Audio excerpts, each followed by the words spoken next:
Praise God. Praise God.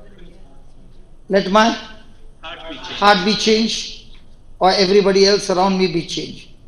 My heart The, be the changed. one the one who is troubling me, Lord, let him be changed.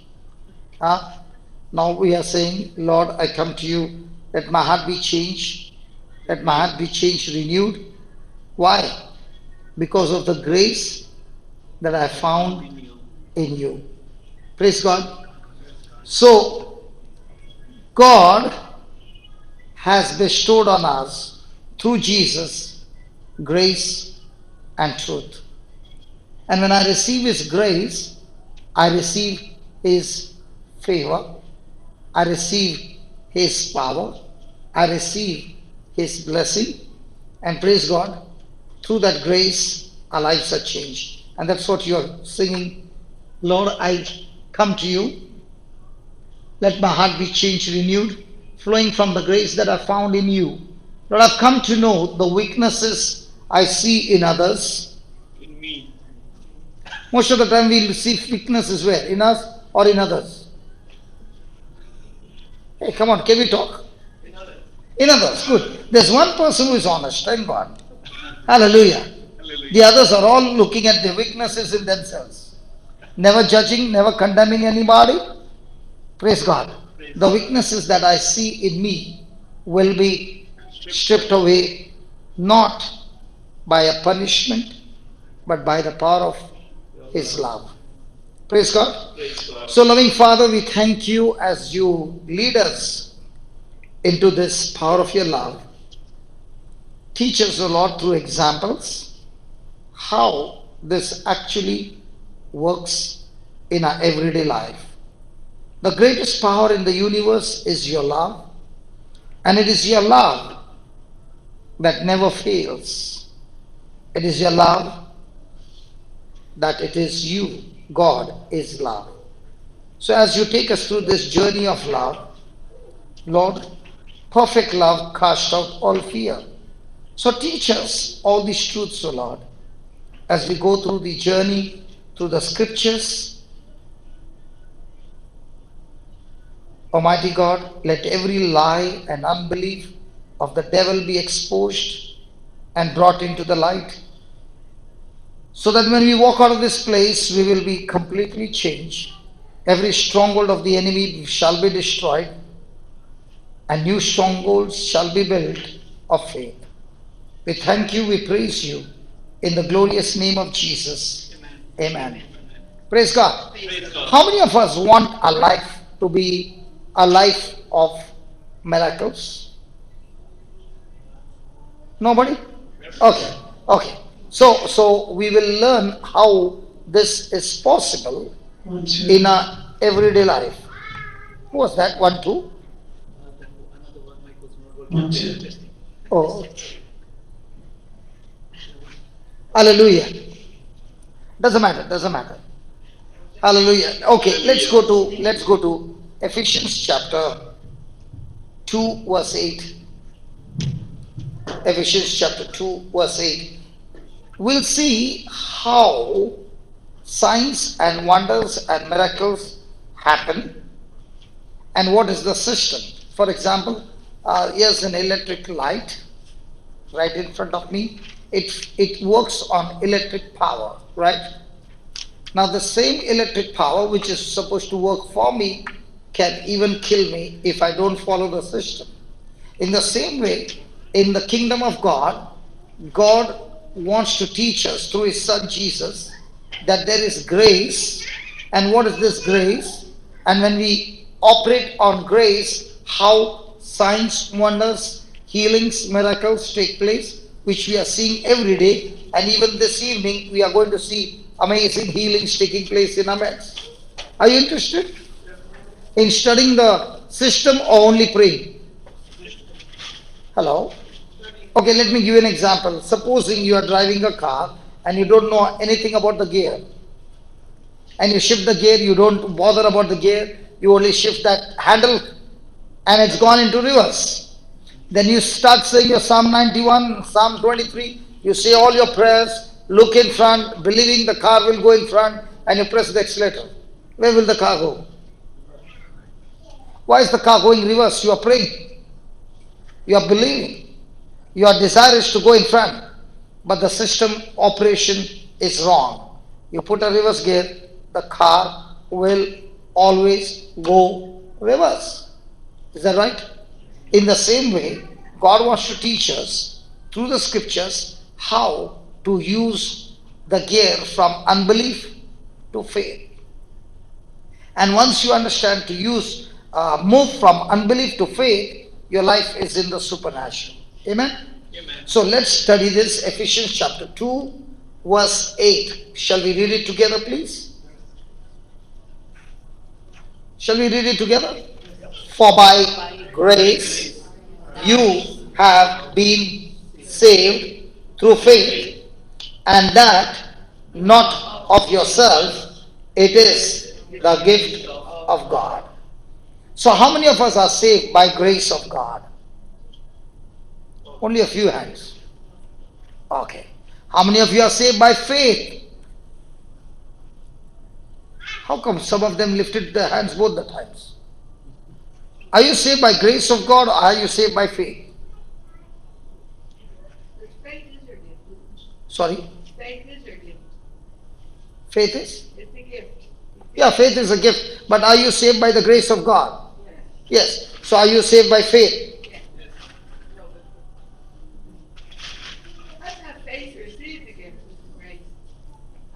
Are you saved by faith alone? No. Are you saved by grace alone? Well, We are saved by grace through faith. Now, let's study what is grace, and then we will operate on faith. Grace is something that God has already done it for me, and He gives it to me as a gift. For example, somebody invited you for dinner. So the person lays the food on the table, and he says, grace before meals, and then he says, please help yourself. Now, one person goes and takes from the table as much as he wants and eats it. The other person is sitting in one place and is praying to God and is saying, Lord, the food on the table, let it come on my plate, but never moves from that place. Will the food come? Or does he need to get up and go to the table? So what is laid by your friend is grace. It's free. It's a gift. It is given to you out of love. Now when you get up from your seat and go and take what has been laid over there, becomes your faith. And that's what God says. It is by grace through faith you have been saved. Means what? Jesus took our place on the cross. He paid the price by taking a punishment on himself, fulfilling the law, praise God. And when he finished the mission, he said, it is finished. Now for every obedience according to the law, there is a blessing. For every disobedience, there is a curse. Because we have been disobedient, the curse was on us, and Jesus took that curse on himself, and he was made a curse for us. Now his obedience earned a blessing, and now God takes that blessing and gives it to us, and that blessing that he has given to us is a free gift, and that is called as the grace of God. Amen? Amen. So whatever God has finished for us through Jesus on the cross is called grace. Now when I take a corresponding action to whatever God has finished for me, it becomes my faith. For example, I picked up, say, 50 euros and I've got it in my hand, and I say I want to give it to you. Now when I said I want to give it to you, you see that 50 euros and you are saying, hey, I want it. But you never got out of your seat.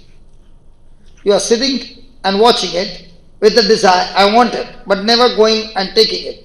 What did I say? I want to give it to you. Now what would be your faith? When I said I want to give it to you, you get up from your seat and take it. It becomes your faith. Now did you earn that $50, 50 euros? No. It was my desire to give it to you.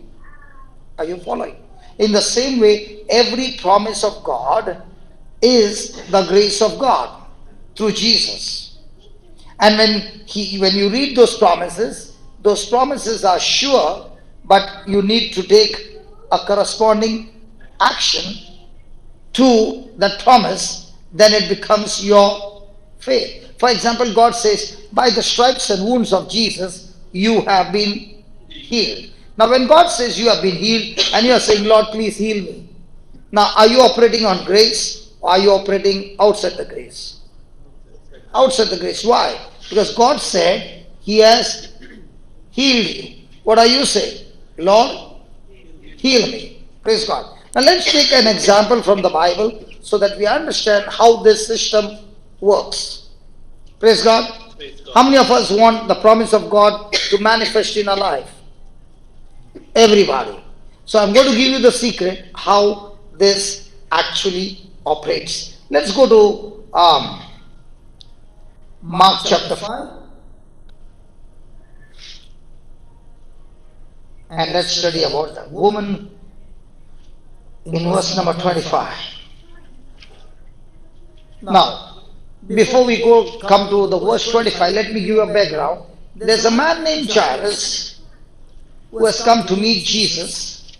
Jesus has just cast out demons out of a man and set him free. He has come to the other side of the river, of the sea, and now the crowd is all gathered there.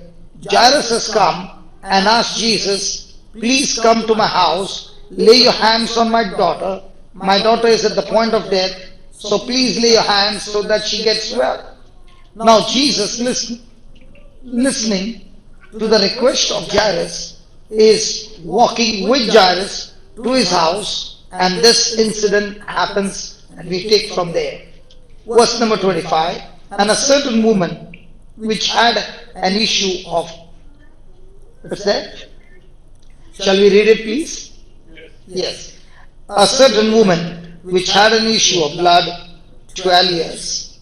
She had suffered many things of many physicians, and had spent all that she had, and was nothing better, but rather grew worse. When she heard of Jesus, she came in the press behind and touched his garment, for she said, if I may touch but his clothes, I shall be whole. And straightway the fountain of her blood was dried up, and she felt in her body that she was healed of that plague. And Jesus, immediately knowing in himself that virtue had gone out of him, turned about in the press and said, who touched my clothes? And the disciples said unto him, you see the multitude throwing thee, and you say, who touched me? And Jesus looked round about to see her that had done this thing. But the woman, fearing and trembling, knowing what was done in her, came and fell down before him and told him all the truth. Jesus said unto her, daughter, your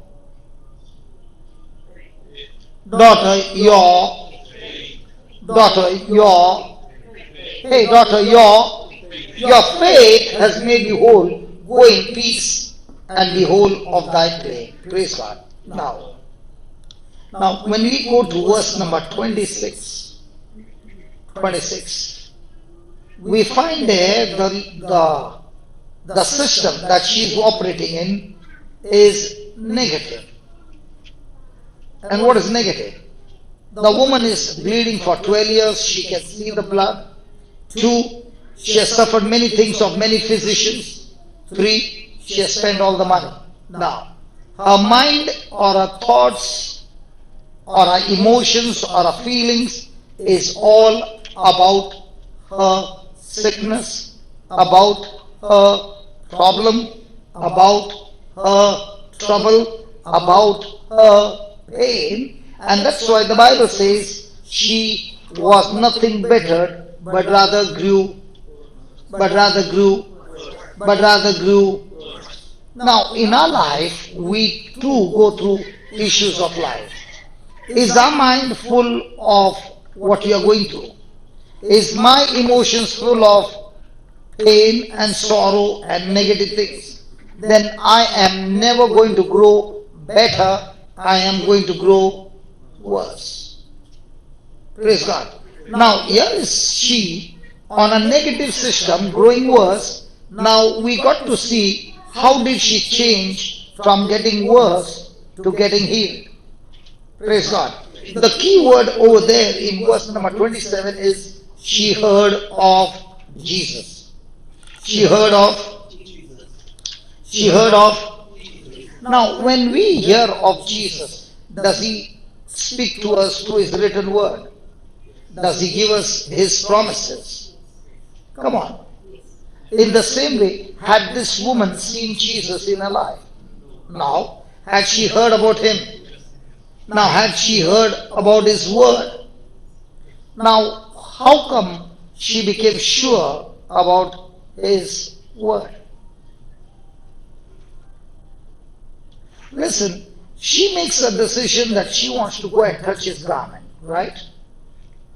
My question to you is, according to the Jewish law or the law of Moses, if a woman has got a bleeding problem and she comes out into the open, she'll be stoned to death.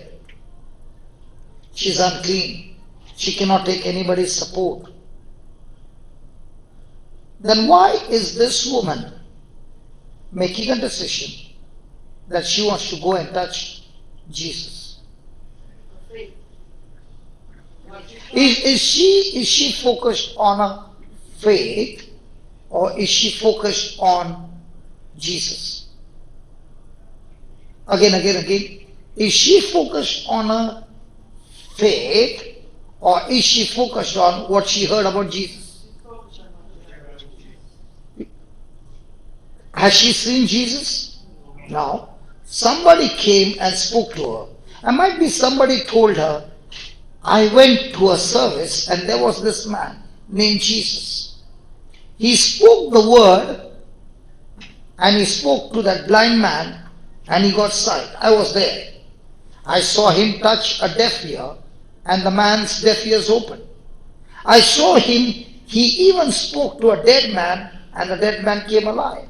I saw he spoke to a leper and the leper got healed.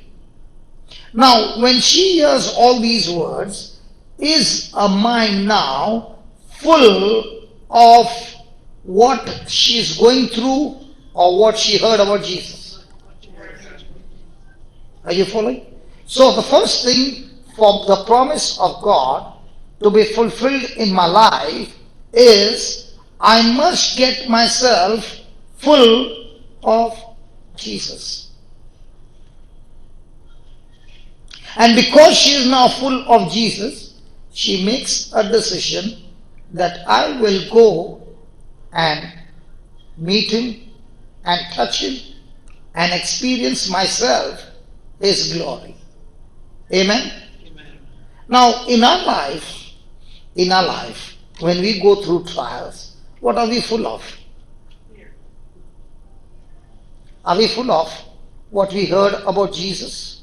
Are we full of what we read from the scriptures? Or are we full of what the doctor gave us a report? Which words are we full of? So if I am full of what the doctor gave the report, am I going to be full of faith? Now in this particular passage, is she saying I've got to build my faith? Is she going to say my faith is weak? I'm going to strengthen my faith. You don't find her speaking anything about faith. What she is speaking about is Jesus. And when you are speaking about Jesus, when your mind is focused on Jesus, his word, you are connected to his grace. So the more and more you are full of the knowledge of God or the knowledge of his scriptures, grace is at its peak. Now let's take an example. She walked out of the house and now she saw a crowd following Jesus. My question to you is, the moment she saw the crowd, was she saying, oh my God, there's a big crowd, How will I pass through? What was she looking at? No, even though she saw the crowd, who is she looking at? Now let's say a mama. There's a small child playing over there. We are so many, and the child is running everywhere. Is the mama looking at everyone, or eyes are fixed only on the child? In the same way, she's seeing the crowd. Is she looking at the crowd, or is she still looking at Jesus? So as long as your eyes are fixed on Jesus, is grace flowing in abundance. Now this grace or this power or this God's goodness is flowing towards you because of your merit or because of His love. Are you following? You don't earn it.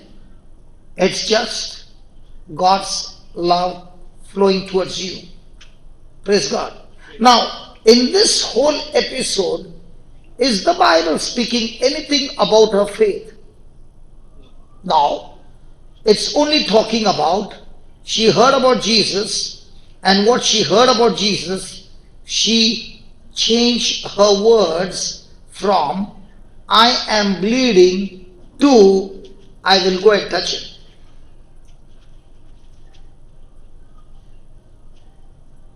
Is that right? Yeah. So that means, even though her problem is there, she is no longer focusing on the problem. She is only focusing on the Savior, Jesus. And when that happens, she takes a corresponding action to what she heard about Jesus. So she is going towards grace. Grace is allowing her to touch him. Are you following? And when she touched him, the power came into her. Now he said, who touched me? And he's looking around, Jesus, and she tells him the whole truth. Now, is she looking at her faith or is she looking at Jesus? And what did Jesus see in her? So are you supposed to look at your faith or are you supposed to look at Jesus? And what is Jesus supposed to look at you? Faith. But most of the time, what are we looking at? Our faith. Hello? Are you understanding? Again. Let's study that again.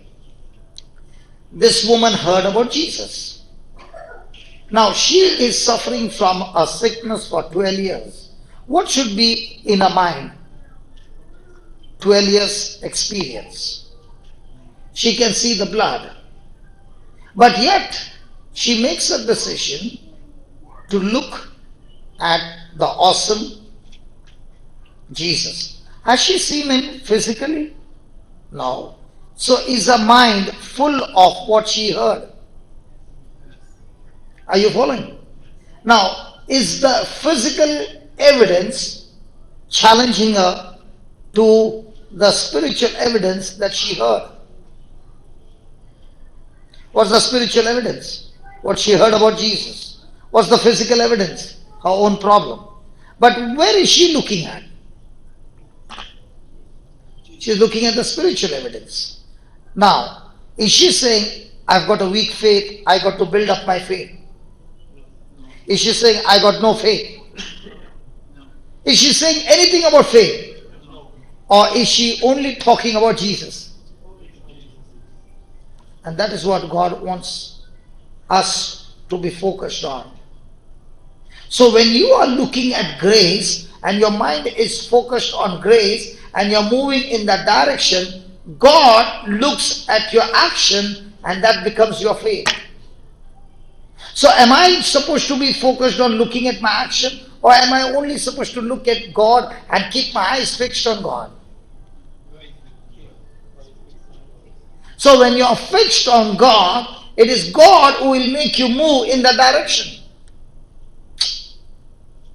Again, let's say you went for a test and the doctor did the test and then he's looking at your report and he's smiling. So you are calm. But if he looks like this, oh, now will it affect you? Does his expression make an effect on you? Are you following? So, what you saw the doctor see you and his action, his words, and you are full of that. Now, are you full of getting worried? Now, what did this woman do?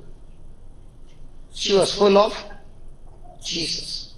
The day you and I become full of Jesus, now that promise of God that you are believing in becomes absolutely sure and it brings forth manifestation.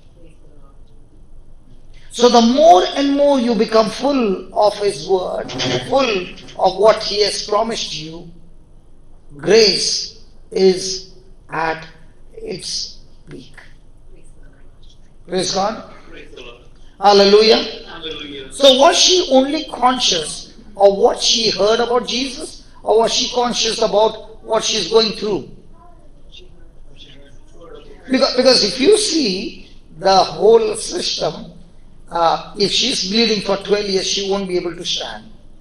She'll not even be able to walk. In those days, there were no vehicles. She has to walk all that distance. But she found a force giving her the strength to go through is because her eyes are fixed on grace. According to the law, she is unclean. She is under a curse. But yet, our eyes are fixed on Jesus, believing that He is merciful, believing that He is compassionate, believing that He is full of love. And that keeps her going each step. Now let's analyze our own life. Our mind is full of what? What we heard about Jesus or what we are going through? So are you focused on grace or are you focused on your trouble? Because every time you focus on Jesus, He is full of grace. You know what's the meaning of grace? Grace means I do not qualify. And yet, God in His mercy pours out His favor, which I don't deserve, pours out His power, which I don't deserve, and He gives it to me as a gift, is grace. So am I supposed to be focused like this woman? Was she focused on grace or was she focused on healing? Hello, was she focused on a healing or was she focused on grace? She was focused on grace. And that's why she went in search of Jesus. When grace is in abundance, my action corresponds to grace. Praise God. And that action which corresponds to grace becomes my faith. But if my mind is not full of Jesus, only for little moments it is for Jesus, will my action be with confidence or will my action will be with doubts? So for the promise to become sure, I must be full of grace. And I become full of grace when I magnify His word. Have you ever heard some people, for small things, they make it into a big mountain? A small, silly problem, they will blow it up and make it into a big mountain. What are they doing? Magnifying. How much am I magnifying the word of God? What did she do? She heard about Jesus just once. But what did she do after that? She magnified the Lord. And the more and more you and I magnify the Lord, the promise, the scriptures, you are getting connected to His grace. And that's when the confidence increases, the promise becomes sure. Now every step that you take in that direction becomes your faith. Because now you are no longer wavering. Even though she sees the crowd, that does not stop her, that does not change her words. She is still focused on Jesus, and she doesn't even say, oh my God, how am I going to get through? She still says, I will touch His garment and I shall be healed. Hallelujah. Can you just write down this? This will really help you. Please.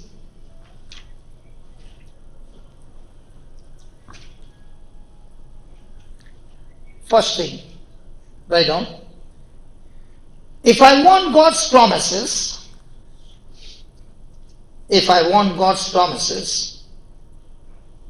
to be sure in my life, if I want God's promises to be sure on my life, I cannot depend on myself. Very important point. I cannot depend on myself.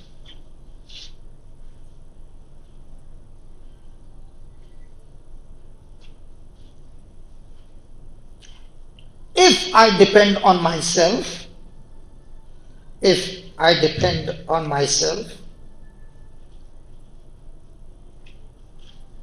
that is my obedience, goodness,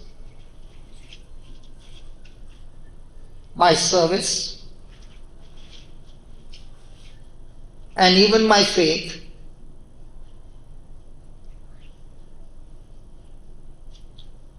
I will not be able to receive God's promises.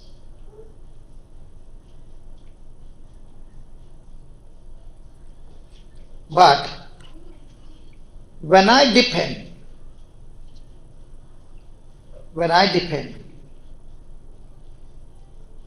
on God's grace, that is unmerited, unearned, unfavored, undeserved favor towards me,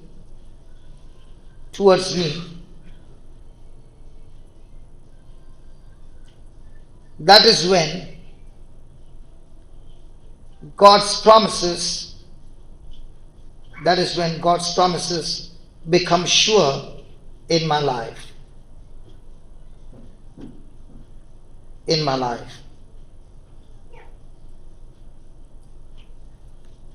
Example, the woman with the issue of blood, Mark 5:25 onwards.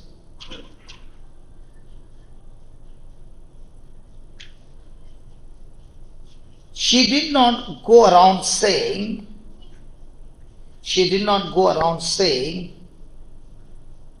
I must have faith. I hope that I have enough faith.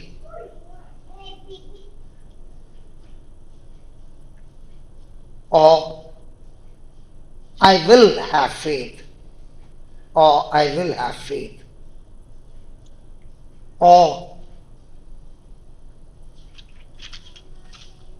will not lose my faith.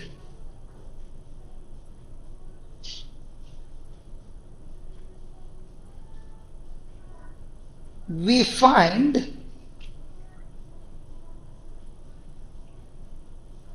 this woman was only conscious. We find this woman was only conscious of the grace of Jesus.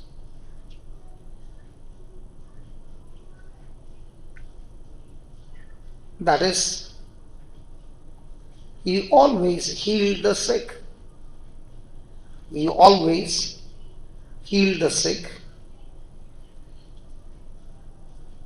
How powerful he was that he raised the dead.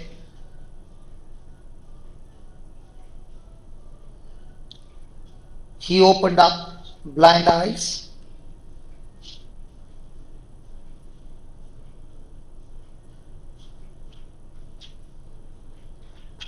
And how willing he was,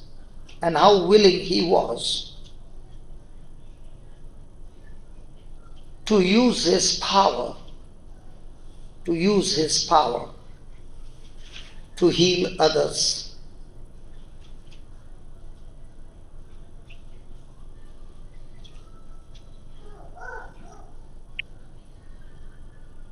This woman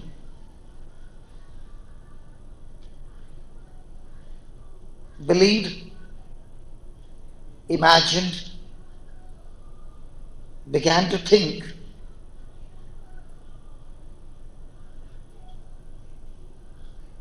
and began to visualize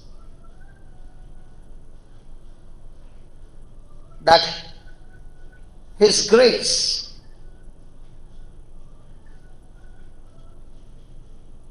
abounding towards her,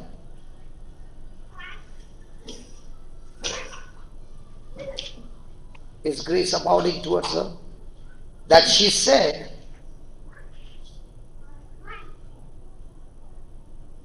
if I only touch his garment,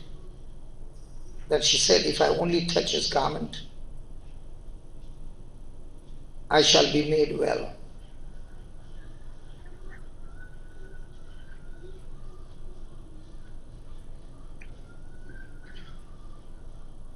And when she came behind Jesus, and touched the very hem of his garment,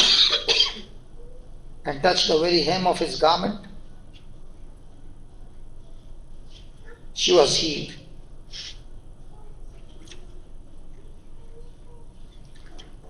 Praise God. Praise God. Can you see now what you just wrote? What was she believing when she heard about Jesus? That he is powerful.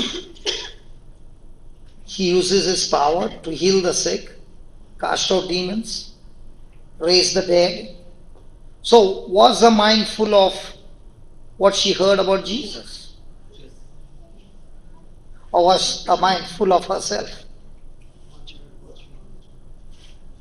So was she focused on Jesus? Or was she focused on how am I going to grow my faith?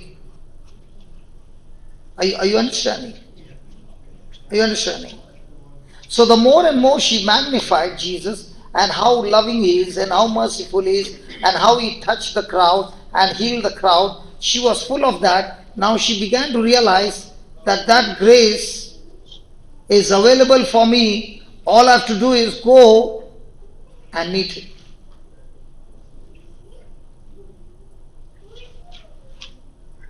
Now let's take, for example, this woman is full of all that. She is even saying, if I touch his garment, I shall be healed. Now, is grace calling her to leave her house and come to meet him? Come on. Yes. Now, if she is now thinking, if I go out, I can be stoned to death, then can she go and get connected to grace? What if this woman is praying, believing in grace, but never stepped out of her house? Would she live or would she die? So, is the promise of God given to all of us the same? But are we magnifying that promise of God to the fullness, or are we magnifying our issues of life to the fullness? And if my issues are magnified, then even though grace is all the time available to heal me, my own unbelief, my own doubts, my own worries, my own fear stops me from experiencing the manifestation of God's glory. Praise God. Have you ever got worried in your life? So when a person is worried, is that moment the person magnifying grace or the trouble? So is that person ever going to tap into grace? No. But is grace available to all of us? The same? Or does God have favorites? No. He has the same favor over everyone. But is our response to grace the same? No. And that's why we miss the miracle. Now, every time we have healings, you will see, I will never have a single healing without first giving a scripture. Why am I giving scripture? Because that scripture is loaded with grace. And if I can make that person think on that scripture, now what am I doing? I'm making that person magnify in the mind the love, the mercy, the compassion, the forgiving nature of Jesus. So once the person is focused on that, it becomes so easy now for the person to receive his healing.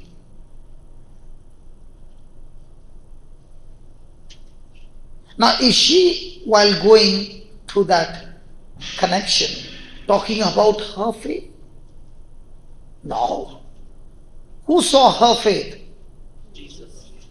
So who is supposed to see your faith? You or God? And most of the time, where are you looking at?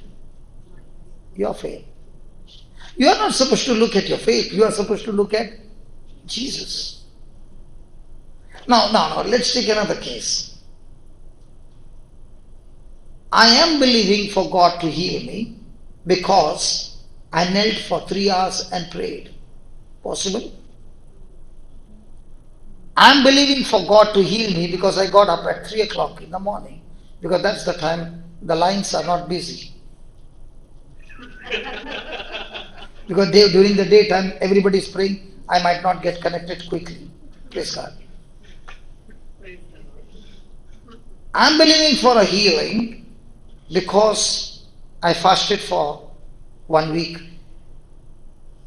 I'm believing for healing because I came 7 days and served in the church. Now, are you tapping into God's grace or your works? And when a person has got that kind of a mindset, the person is struggling and struggling and struggling, and it's not happening, and the person gets frustrated. The person wants to give up, the person wants to quit and come to a conclusion, God does not heal me. Praise God. So am I supposed to depend on myself, or am I supposed to depend on His grace? For example, let me give you an example.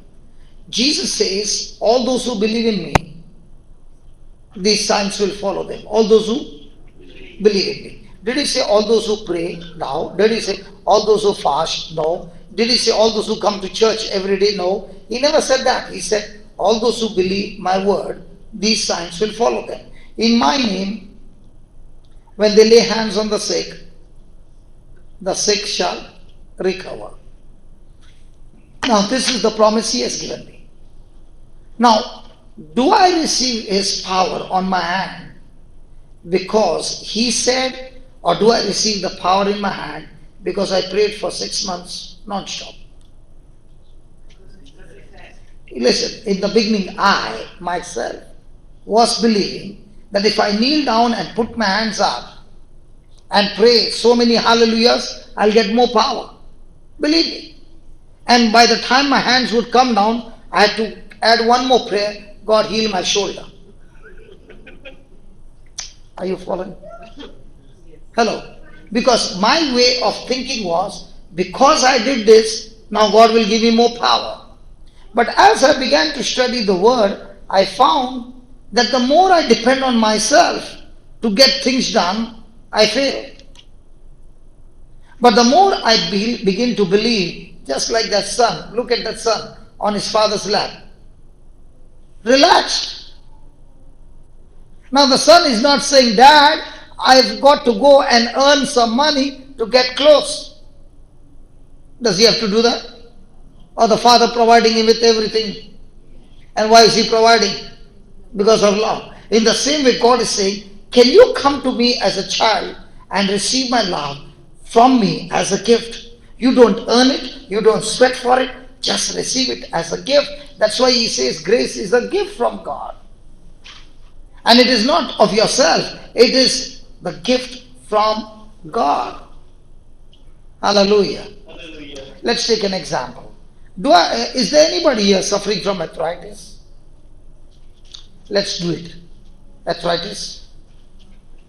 Anybody suffering from arthritis? Yeah, can you please come here?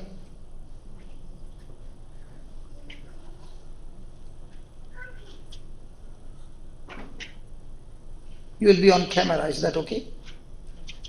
Yeah. How many years you are suffering from arthritis? Maybe 6 or 8. 6 or 8 years.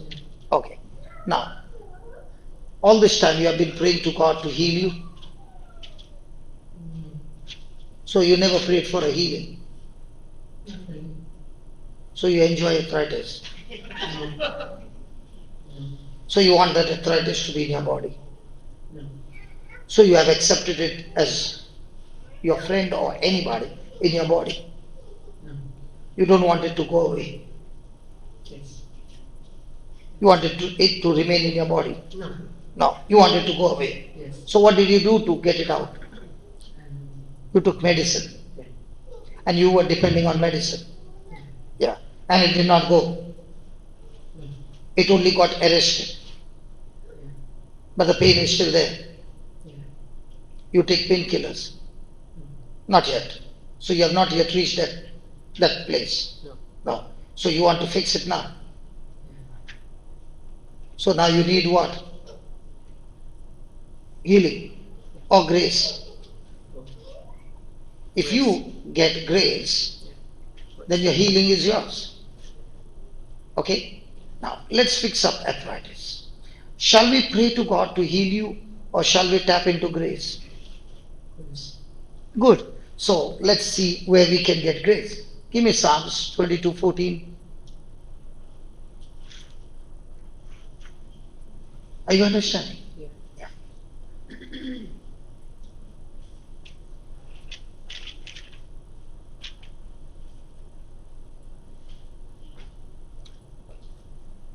You know, the moment you put your hand up, you know what's the meaning of that? I believe.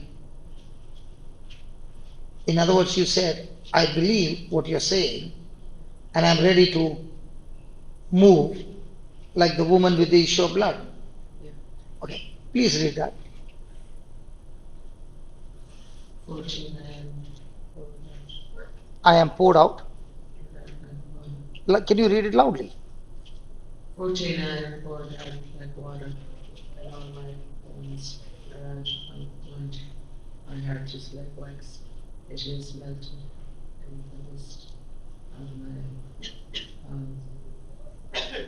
Irish people talk only that volume. You'll never speak loud.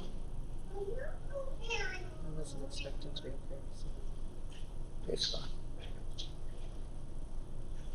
Okay. Now he says all his bones were out of joint. Can you read that? Yeah. Now, when you see Jesus on the cross, when you see Jesus picture or statue on the cross, do you see that his bones are out of joint? Yeah. Yeah? You hardly see some wounds. Yes, yeah. But here he says, I am poured out like water, and all my bones are out of joint. Yeah. So, Jesus' bones were out of joint, Yeah. so that your bones, your joints can be healed. So now, shall we look at that line, all his bones are out of joint, and magnify that word? Yeah. So when you begin to magnify that word is full of grace to heal your arthritis. You remember the woman with the issue of blood? Yeah. She said, if I touch his garment, I shall be healed. In the same way, when you say, Jesus, all your bones were out of joint, by that pain, my joints are healed.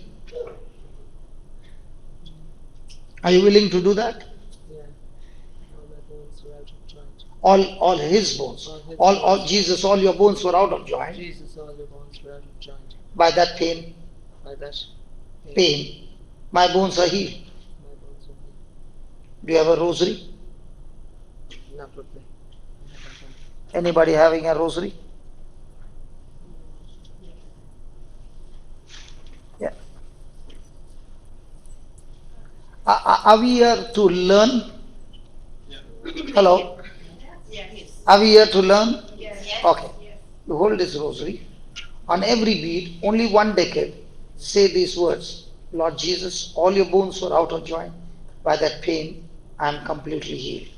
By the time you finish the 10 beads, arthritis will be gone. Praise God.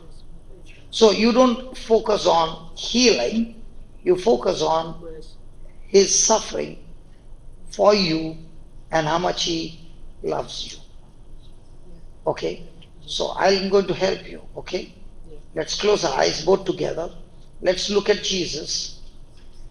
Look at Jesus on the cross, and he's saying to you, my child, all my bones were out of joint for your sake, so that your joints are completely healed. Say this, Lord Jesus, Lord Jesus, I love you. I love you. I thank you. I thank you. For the first time, The first time I read I read all your bones all your bones were out of out joint of joint for my sake. for my sake.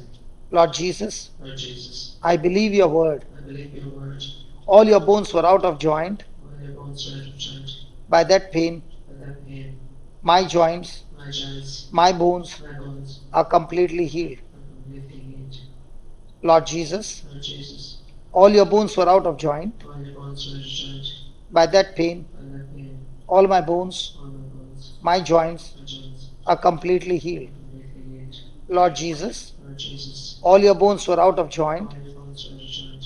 By that pain, By that pain, my my joints, joints, my bones my bones are completely healed. completely healed. Now you say, Uh, Lord Lord Jesus, Jesus, all your all your bones, bones were out of joint. by By that pain, that pain, all my all my bones, bones, all my all joints my joints are completely healed. are completely healed. Say that again. Lord Jesus, all your bones are out of joint. By that pain, All my all bones, my bones, all my all my joints joints are healed. are completely healed. Completely healed.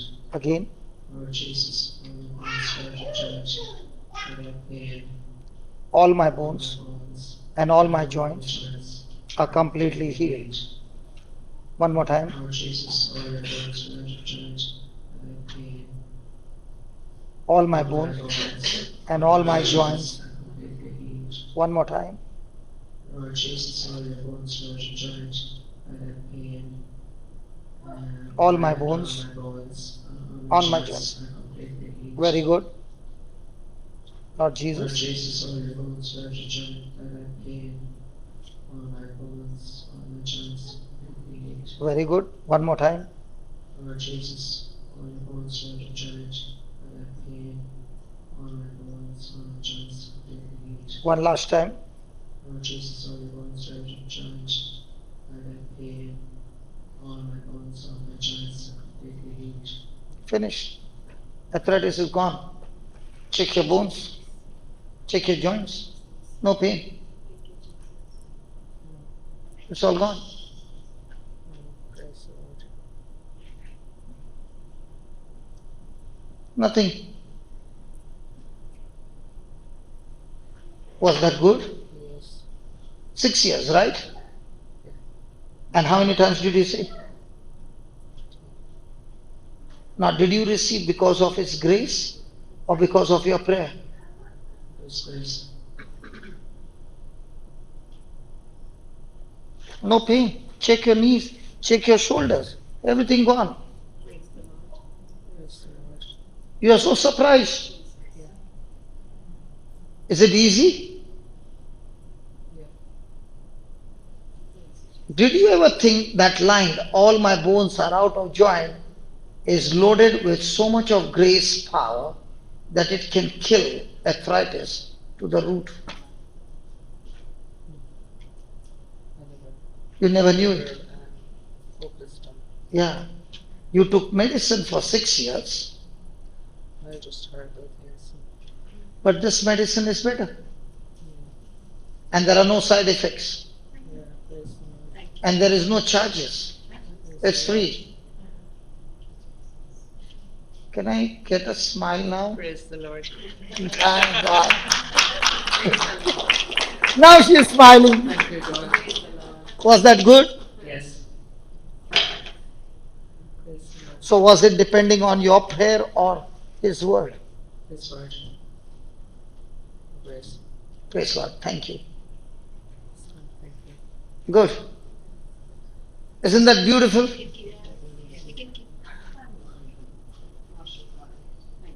Hello? Yes. Now, did she struggle? Or did she tap into grace? So every word in the Bible, is it full of grace? Come on. When you understand, you believe, and you magnify what Jesus has done for you, it is a fraction of a second. Grace goes and kills that sickness forever. Praise the Lord. Thank you, Jesus. Nobody looks to be happy, Lord. I don't know. Or are you surprised? My dear sister, you come here. What you got problem? Me? I'm losing age around that. What's she saying? She doesn't have any pictures at all. She's glad. Thank God. So you don't have any pain or anything? I have an autoimmune disease, it's vitiligo. The skin, right? Yeah. Come. We can fix the skin as well. Come. Well, it's actually inward. It's an autoimmune disease. Means? It eats up the pigment in your skin. Yeah, no problem. It can be fixed. Okay. Because in the Bible, there are cases where people had leprosy. Have you ever seen a leper? No. No. A leper is where these fingers are all missing. They have been eaten up by a sickness. And Jesus could give them brand new finger. Okay. That's what the Bible says. That the lepers came to him and he touched them and said, "Be made clean." And they got a brand new skin, brand new fingers and toes, which leprosy had eaten up. So whatever is wrong in your skin, you were not born this way. No, it's in the immune system. It is in the immune It system. manifests itself a lack of pigment. Okay, lack of pigment. So there is some malfunctioning. Yeah. So can God fix it up? Yeah. You can. So whatever has gone wrong, you were not born this way, right? No. No. So I want you today to go and take a picture of this, Okay. okay? And then I'm going to say a prayer now, okay? And you say the same prayer, magnifying the Lord. Oh, yeah, amen. So don't look at the problem, look at Jesus and how wonderful He is. Okay. Okay? Yeah. Close your eyes. Lord Jesus, we read in the Bible that there was not a single sickness that you could not heal. Even Lazarus was dead 4 days and his body was stinking. Lord Jesus, you spoke a word to the dead body and all the organs received life through that word, and Lazarus came out of the tomb alive. Jesus, we do not look at the sickness, but we look at your glory, we look at you, your mercy, your compassion, your love. You're full of love, Lord. And as we look to you, we thank you that you are the God of the impossibles. And you said, all things are possible to us who believe in you. O Spirit of God, you are here helping us and teaching us to magnify you and focus on you. And Lord Jesus, when we look to you, your blood that you shed at Calvary, the same blood flows into her skin, into our immune system, and whatever has gone wrong, by the power of your blood, just hold her from behind. Just put a chair. She'll get knocked off now. Lord, I thank you, Spirit of God, that your power is flowing into her. Whatever has gone wrong, you, Almighty God, is setting it right. Spirit of God, thank you that you have the power. You have the power, just like Mother Mary received a word and she got pregnant to bring Jesus into this world. In the same way, right now this sister has received a word for that what had gone wrong in an immune system is being set right by the power of the Holy Spirit. Lord, I thank you that this power flowing into our body is once again restoring and bringing everything into order. Father, I pray in the name of Jesus, I speak brand new skin with all malfunction stopped and everything clean. I have spoken your word, Lord, and your word never comes back empty. It accomplishes the purpose for which it has been sent forth. Thank you and praise you. You are the same Jesus who performed mighty miracles, and you are the same Jesus here in our midst, performing the same miracles, even though you are not here in flesh and blood. But you said, where 2 or 3 are gathered in my name, I am in your midst. And Lord Jesus, the King of Kings, the Lord of Lords, the mighty Creator, you are recreating her immune system with new skin, and you have set her free. And all this is your favor. We did not earn it, we don't deserve it, we don't merit it, but your favor is given to us by your grace. We have received it and we have believed it in Jesus' name. Amen. Can you tell me what happened to you? I felt a flood rest in the spirit there. I just felt something going through me. I don't know. That's not something. The Holy Spirit. Yeah. And he just set everything right. I believe. Thank you. You know when that lady got healed of arthritis, those who do not know what arthritis is, it's a condition where the cartilages are damaged. So what got healed right now is a damaged organ recreated, that every pain is gone and the joints are lubricated. It's not a small miracle, it's one of the most impossible miracles, because arthritis can be arrested but cannot be cured. But the Word of God, when you magnify the Word of God and you believe only in the Word of God, not focused on your healing, that grace of God just gets activated in your system and sets everything right. God bless you. Come on, let's give the Lord a big hand. Hallelujah. So where's the problem with us? Are we focused on grace or are we all the time focused on us? Hello? Because our way of praying is, I prayed this and this and this, and I did this and this and this, and I spent so many hours with God, and therefore now my job is done. And God said, that's wrong. That's wrong. I'm spending time with God not to receive anything from God. I'm spending time with God because I love Him.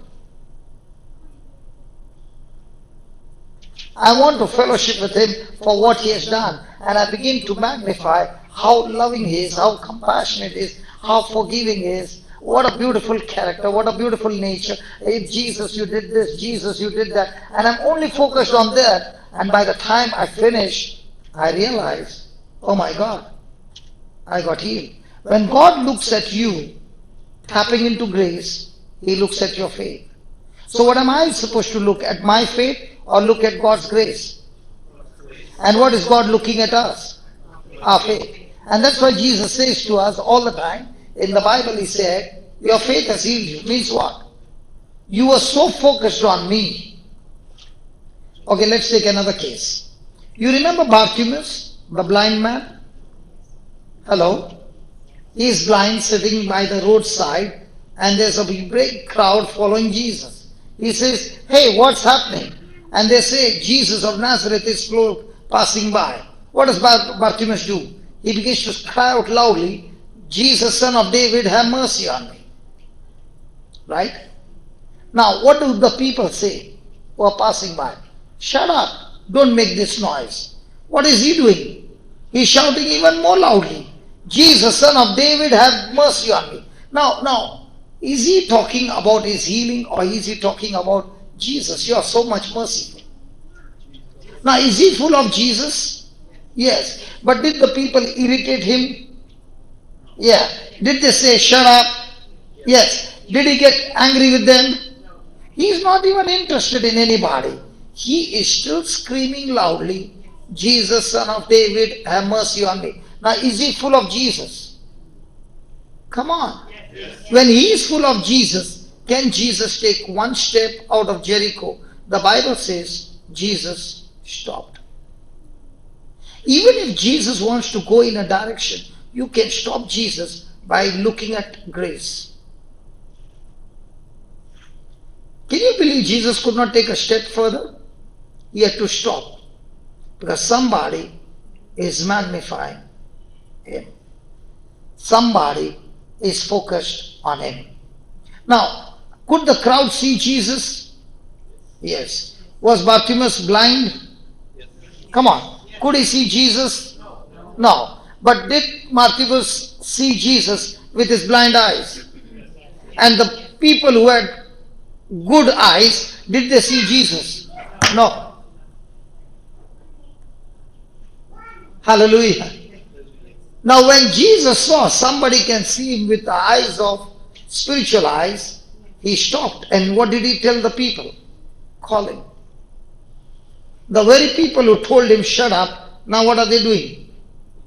Calling Him. What's the first thing that Bartimaeus does? Is he excited?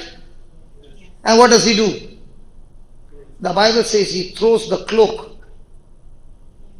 down and begins to go to Jesus.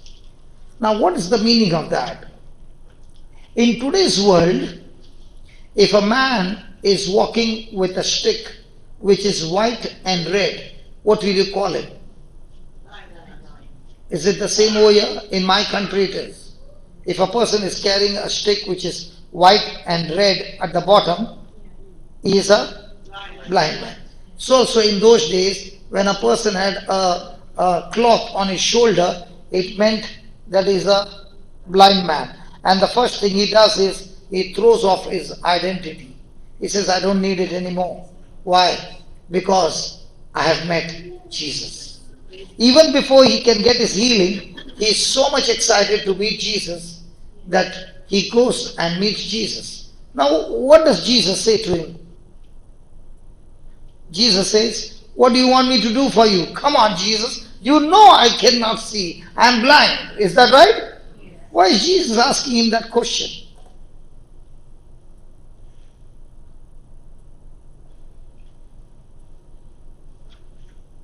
Jesus wants to know what he believes.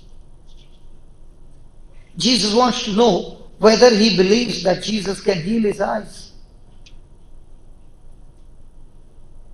And when Jesus asked him, "What do you want me to do for you?" he says, "Lord, I want to see." And Jesus says, "Let it be done according to your faith." So, was he full of Jesus, that Jesus has the capacity and the ability to heal me? Yes. Now, had he seen Jesus? No. Had he heard his sermon? No. Then how did he know that Jesus can heal him? He had heard about Jesus through somebody. And might be he had been longing to meet Jesus. He had been longing to go to Jesus. That means he had heard about Jesus quite a long time, and he was waiting for a moment when he would get an encounter with Jesus, and he had been magnifying Jesus. And when they said Jesus of Nazareth is going, he started screaming and said, "This is my only chance and I'm not letting it go." Hey, come on. In our life, do we magnify the Lord? Or do we magnify our sickness and our problems? Where's our problem? Hello, where's our problem? Our problem is that instead of magnifying the blesser, we are trying to magnify the blessing. Instead of magnifying the healer, we want to magnify the healing. Is that right? Come on. So from now on, are we going to focus on the promise? Did she ask Jesus to heal her? When you said, "Jesus, on that cross, for my sake, all your bones were out of joint. And the pain that you went through, Jesus, by that pain, my bones are healed." Now, did you ask Jesus to heal you? Or were you magnifying the sacrifice, the love of Jesus, that he did that for you? You are magnifying how much you suffered for me. You are magnifying how much you were punished for me. Your bones are not even out of joint. They are just, the cartilages are worn out, and that's why there is a friction. And that is causing so much of pain. Imagine every bone out of joint, what would be the pain? And he took that pain only because he loves us. So when you magnify how much he loves you, healing is so easy.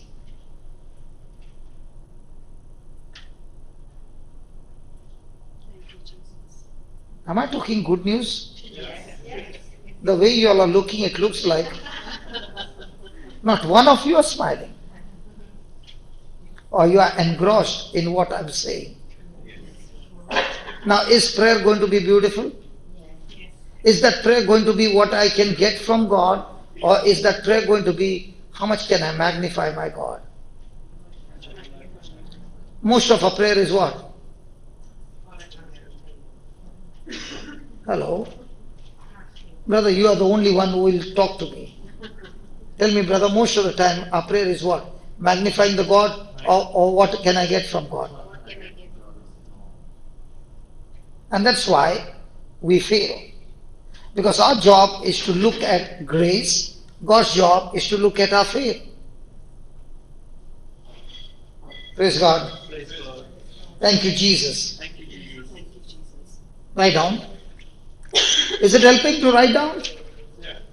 Because after we are gone, after we are finished, those notes are going to help you, whether it's finance, whether it's marriage, whether it's your children, whether it's your health, whether it's this or that. The system is always the same. There's no difference. It always works in the same system. Praise God. Right on.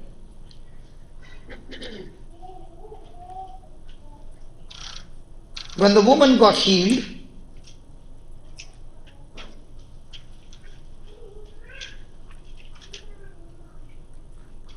Jesus stopped, turned around, and said, "Who touched me?"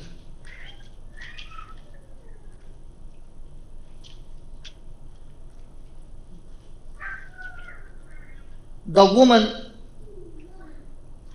spoke the whole truth.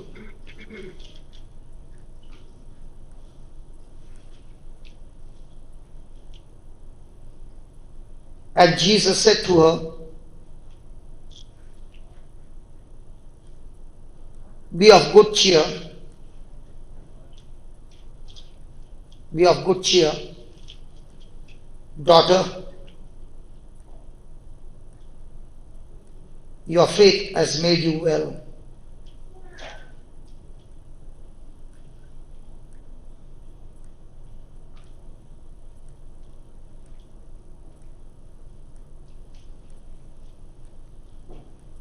Praise God. Now my question to you is, supposing you and I, even me, even I was in that woman's place, and Jesus said, "Who touched me?" Would you say, "Lord, it is me"? Yes or no? You are in a danger zone. Because if you say, "Jesus, I touched you," and then tell the whole story that you had a bleeding problem, the man who has authority to stone you to death is right there. His name is Jairus, who is a synagogue official.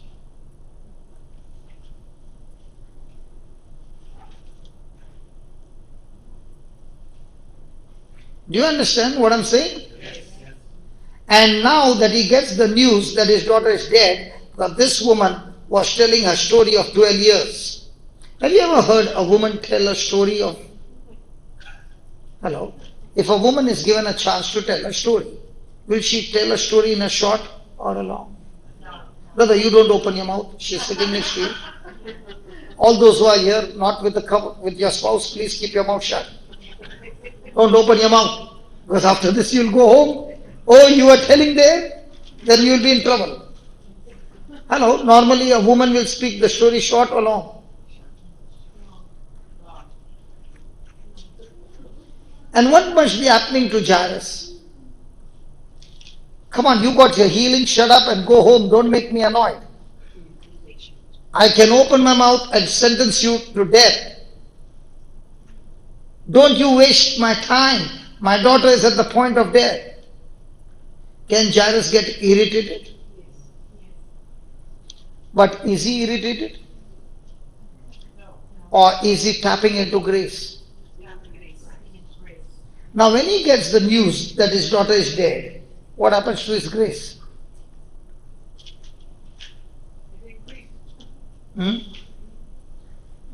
Your daughter is dead. The game is over.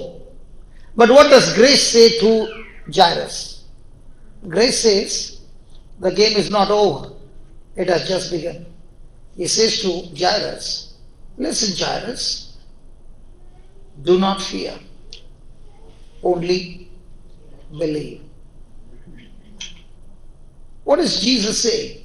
When I met you at the beach, you were full of grace. Because you, being a synagogue official, came in the public, fell at my feet, worshipped me, believing that I have the power to heal your daughter. That grace that you are believing in, this news is saying that I don't have the power to raise the dead. Are you following? So Jesus is saying, hey Jairus, even if your daughter is dead, no worry. You believe in my grace, I can raise her up. But I want you to still get connected to me. Because if you don't get connected to me, I cannot do it for you. Hello? So, when the news comes that his daughter is dead, can Jairus open his mouth and get annoyed with the woman?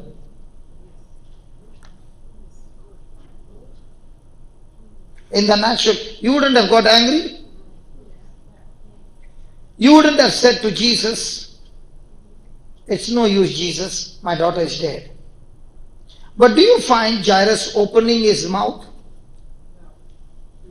Let's study that. It's interesting.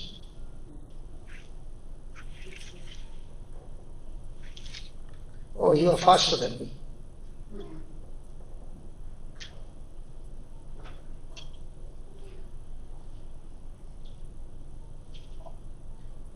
Look at that verse 35.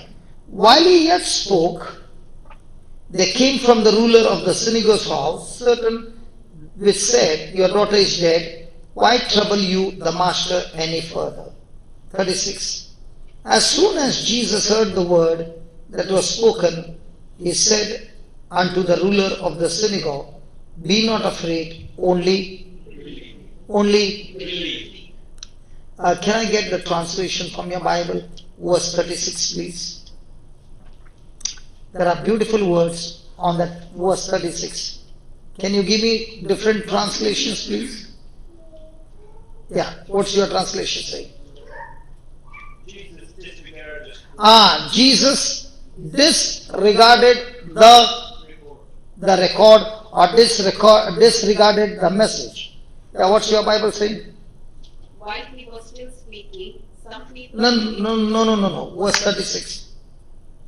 But overhearing What they said. So, one is disregarding the message, overhearing the message. Some Bible will say ignoring the message. Read that. Yeah, read it. Jesus ignored the message and said, hallelujah. One more Bible will say paying no attention to the word. Anybody having that translation? Jesus paying no attention. Anybody having that translation? So in our life, are there going to be bad news coming? When the bad news comes, do you disregard and continue to magnify grace? 2. Do you ignore the news and magnify the grace? Do you ignore the message and magnify grace? Do you pay no attention to that message and ignore and magnify grace? So what is Jesus teaching us? Jairus had such a bad news that there is no way his daughter can be alive now. She's dead. But yet Jesus says, disregard this message and continue to magnify grace. Now watch what happened. As soon as Jesus heard the word that was spoken, he said to the ruler of the synagogue, be not afraid, only believe. And Jairus started crying and crying and crying. And he looked at the woman and he was so angry, he wanted to kill her. But looking at Jesus, he let her go free.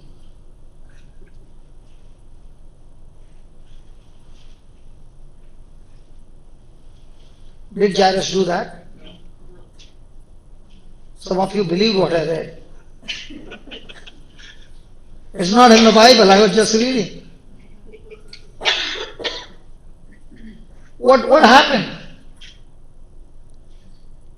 And he suffered no man to follow him. Jesus did not allow people to follow him, only Peter and James and John, the brother of James. What about the crowd? Was the crowd following Jesus? Now, did he allow the crowd to follow him? Why?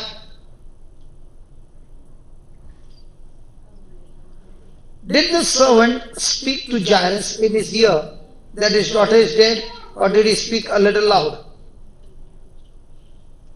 He spoke it so loud that Jesus could hear it. If Jesus could hear it, could others also hear it?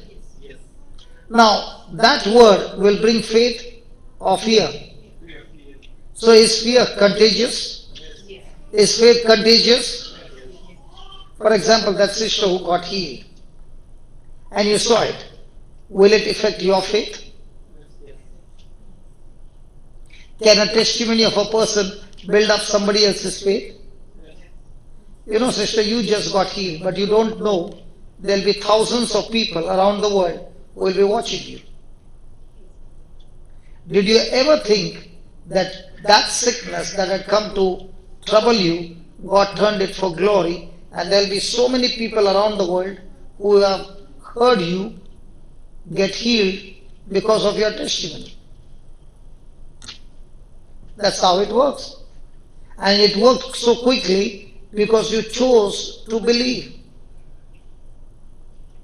You chose to believe that word. Now, does Jairus also have to believe what Jesus said? Come on. Now, in a logic mind, if a person is dead, will you believe he can come back alive? But what about Jairus? Is he a synagogue official?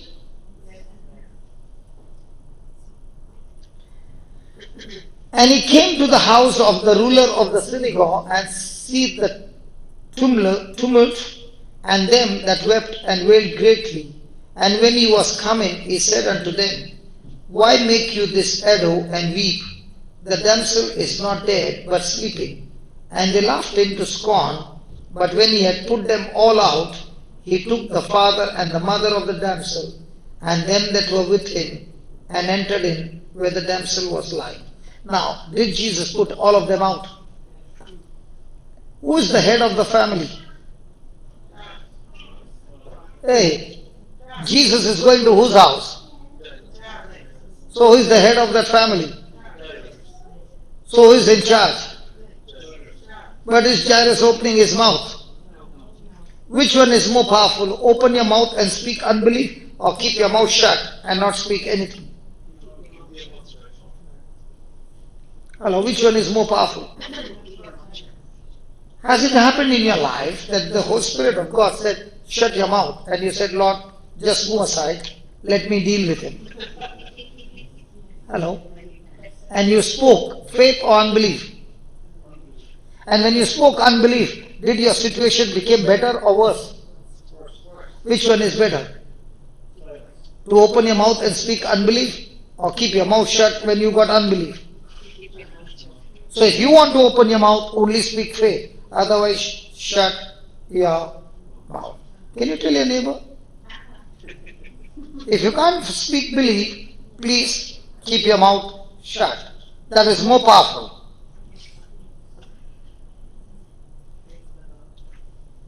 For example, are you all friends? Best friends? Okay. She came to you and asked you, how are you? Possible? Now what will you say? That's a stereotype. Normally, if you are going through some issues, what will you say? You say all that you are going through. Now, are you speaking belief or unbelief? When you are going through all that you are going through, all your troubles you are telling her, is it belief or unbelief? So is your friend helping you to speak belief or unbelief? So is she your friend or your enemy?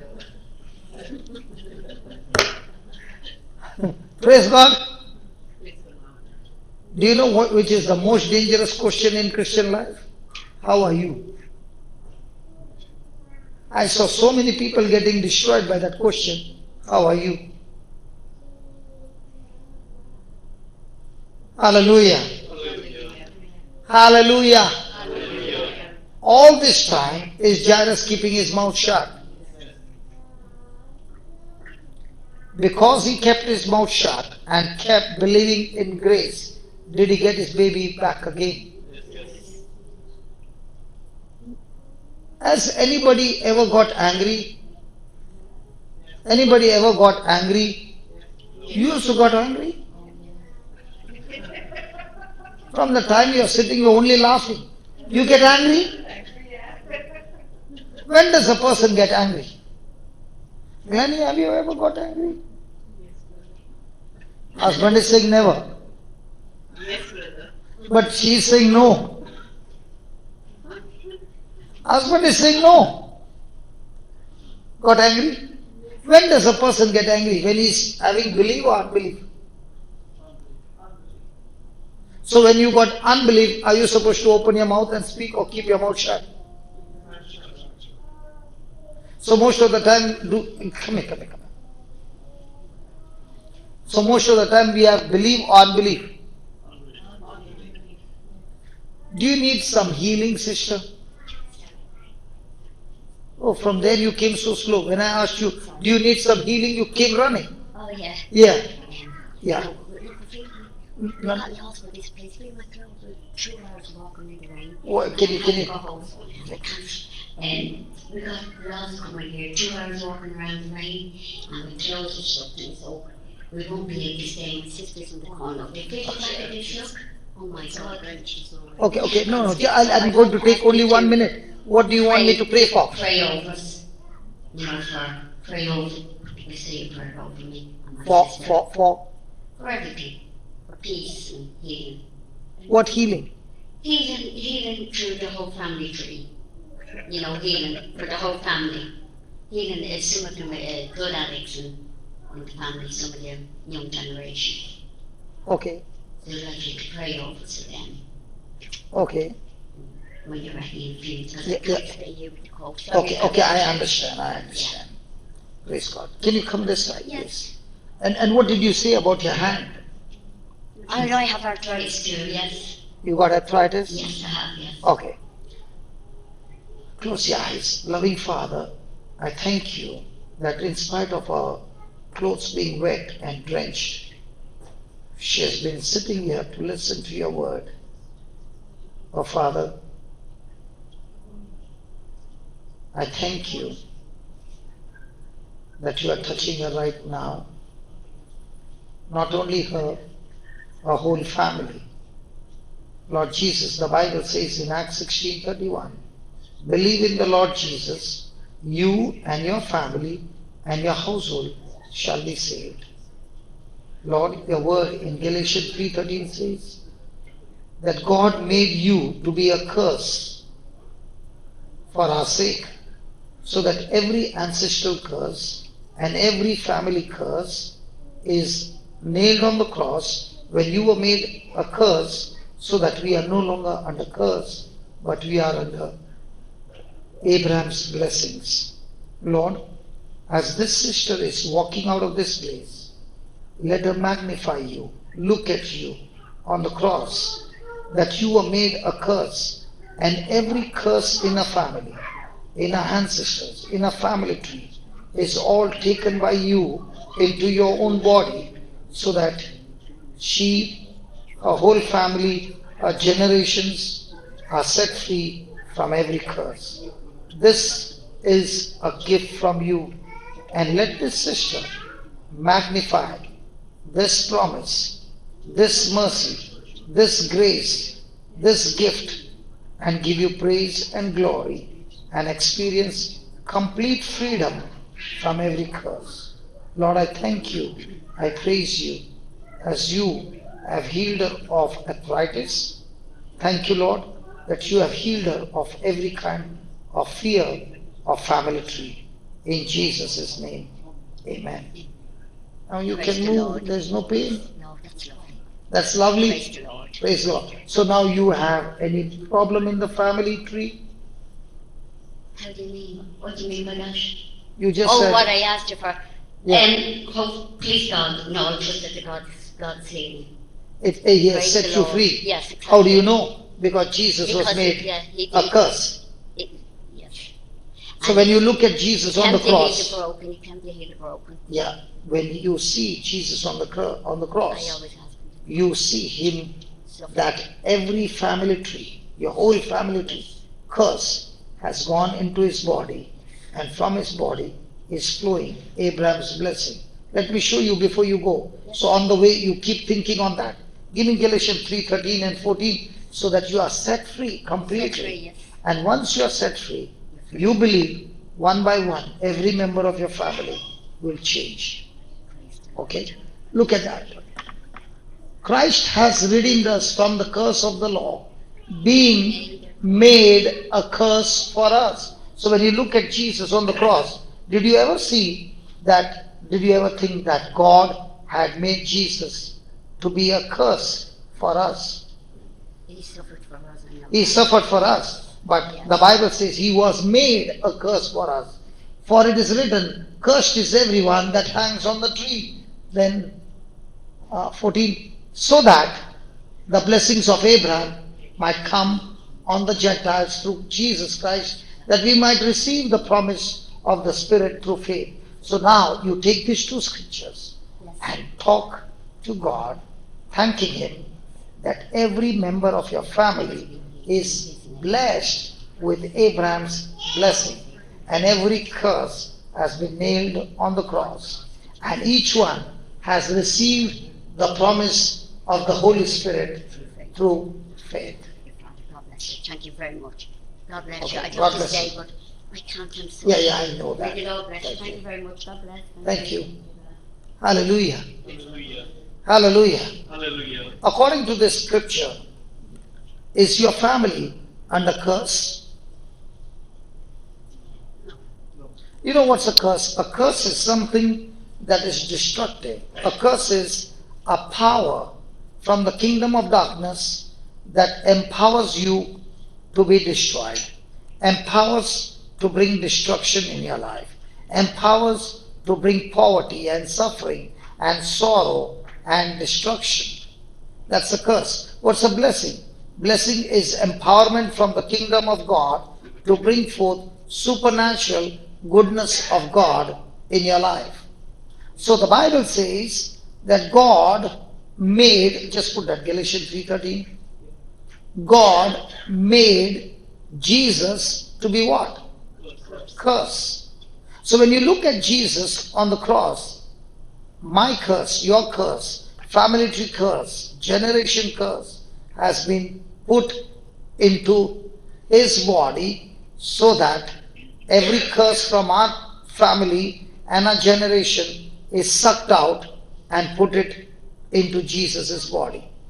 And when you believe that, he says in 14 that the blessings of Abraham might come on the Gentiles through Jesus Christ. Praise God. Praise God. Hallelujah. Hallelujah. So now, is this word full of grace? So to receive this manifestation, do I need to fast and say, God, I fasted for 30 days, I prayed for so many days, so now I receive your blessing? No. Now somebody will say, are you against fasting? I'm not against fasting. Fasting is good. It helps me to build up my spiritual power or spiritual senses.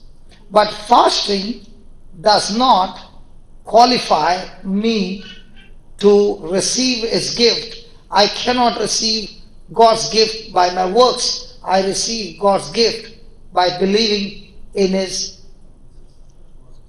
unconditional grace, unconditional gift. Hallelujah. Hallelujah. Hallelujah. So how do I break every curse in my life? By taking Galatians 3:13 and saying, Lord, you have made a curse for me, and therefore I am free from every curse. Hallelujah. Hallelujah. Hallelujah. Hallelujah. And now that you are free from every curse, now are you free from every destruction coming into your life, in your family? And is it a gift from God? Yes. Now, is it difficult? No. The problem is, it is too easy for people to believe. Because man wants to believe when it is very tough, when man has to work hard to receive it. But God says, no, I made a new covenant with you, and in this new covenant, through my son Jesus, you receive everything by grace through faith. By grace through faith. What's my job? My job is to keep looking at grace and take the corresponding action to grace. Hallelujah. And when I magnify my heart, my mind, my whole being with what Jesus has done, by default, that magnifying will bring forth manifestation. Now, did this lady also get healed of arthritis? Yes. Now, why are these people getting healed? Because I'm powerful? No, I'm teaching you how to focus on grace. Now, what was the sister's problem? She was saying, might be my ancestral curse is there on the family, which might be true. But it can be destroyed by this promise of God, which gives me the grace of God. Say that, the promise of God. Say that, the promise of God is the grace of God. And I receive grace as a gift from God. Simple. If somebody gave you a gift, is it free? Yes. Is it given out of love? Is it given because of a relationship? But you opened the gift. Now can you enjoy the gift? No. So when a person believes that gift, activates the gift, moves into action, now that gift will begin to manifest in our life. Amen? Amen. Hallelujah. Are you happy or sad? Really? Really? Hallelujah. Thank you, Jesus. So write it in capital letters. I must look, focus to God's promise. I must look, focus to God's promise, which is God's grace.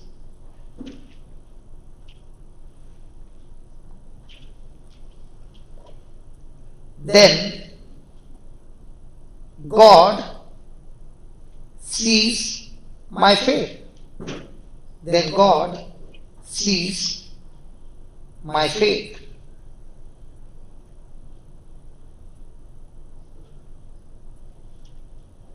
And this is the system. And this is the system that grace through faith, brings manifestation.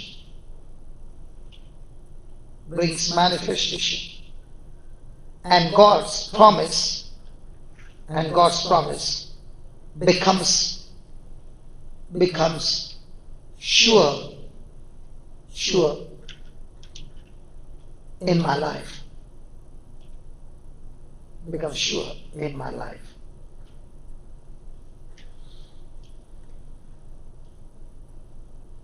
Let me give you an example, okay? Now, if you ordered for, or you are making coffee, whenever you make coffee, by default, coffee is always bitter. Agreed? Agreed? Now, you made that black coffee and it's bitter. Now, you want it to be sweet. Will you be looking at the coffee or will you be looking at the sugar? Will you be looking at coffee to make it sweet or will you be looking at sugar? So when you looked at sugar and you took that sugar and put it in the coffee and stirred it, now will you be praying for coffee to become sweet? No. In the same way, I got some bitterness and I have the promise of God. Now, do I need to take that promise of God in this bitterness? Come on. So, my bitterness has been paid in full by Jesus. And what he has finished on the cross, it is given to me as a promise. So the moment I focus on that promise, this bitterness by default will become sweet. Did you understand? Let's take another example. You got a coffee and you don't have sugar. Now, can you get the coffee sweet? You are saying, I'm not going to put anything, but the coffee should become sweet. No. If you don't have sugar, you can put honey. It will still become sweet. Is that right? But you got to put something, right? In the same way in our life, we got to put the promise of God, and that is what is going to change the bitterness into sweetness. But let's say a person is not taking the word of God, but he's saying, God, you do it, I surrender it to you. If it's your will, do it. Why don't you say the same thing? When you're getting into the car, keep the key in front and pray to God and say, God, I surrender this car to you. If it's your will, drive it and take me home.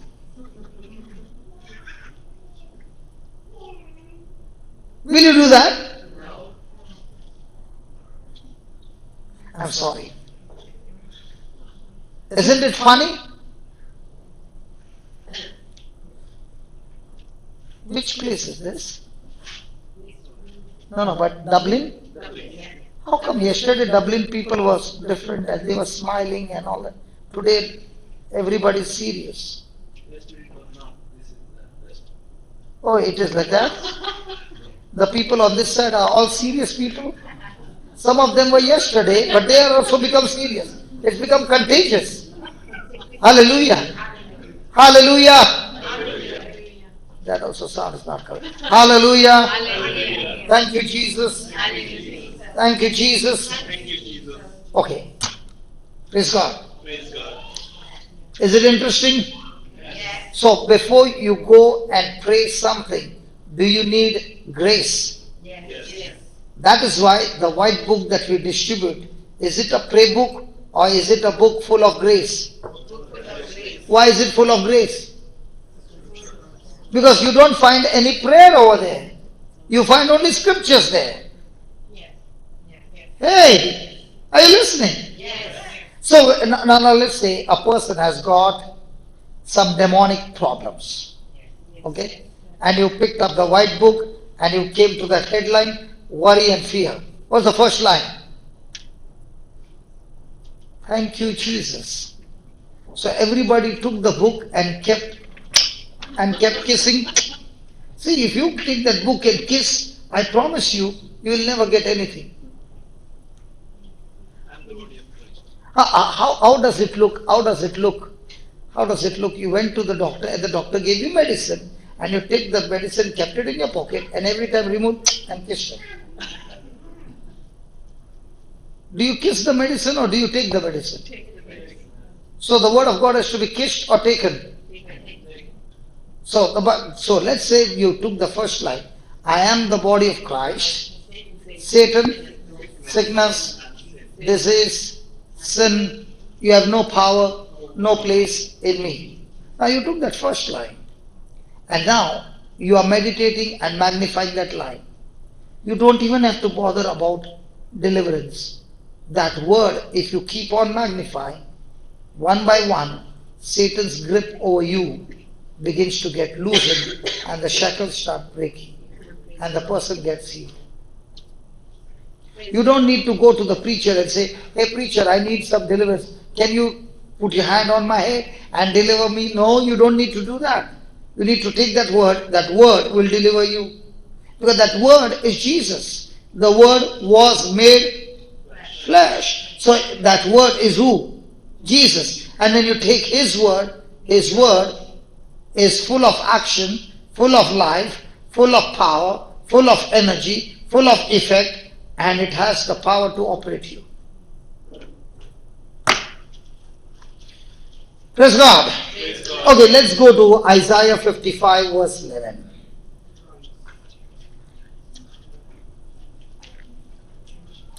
Isaiah 55 verse 11.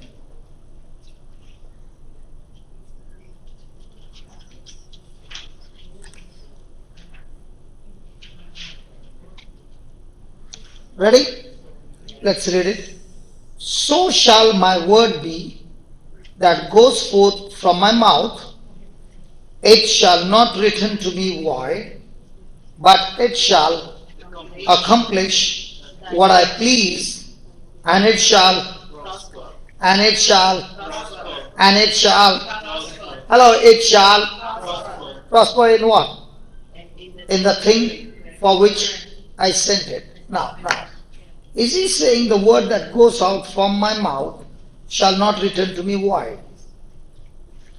Yes. Will it go and perform? Yes. Now, what am I doing to these two sisters who came just now? The first one and the second one. I spoke the word regarding arthritis. The other lady, I spoke the word regarding curse. Now, did I speak it on purpose? Or I just spoke it? On purpose. Now, when I spoke that word, it came out of my mouth.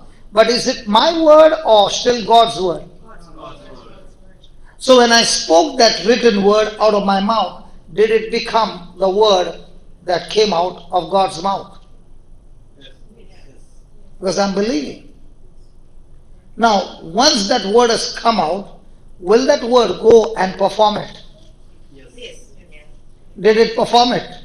Yes. When you said it 10 times, that's how it works. Hello.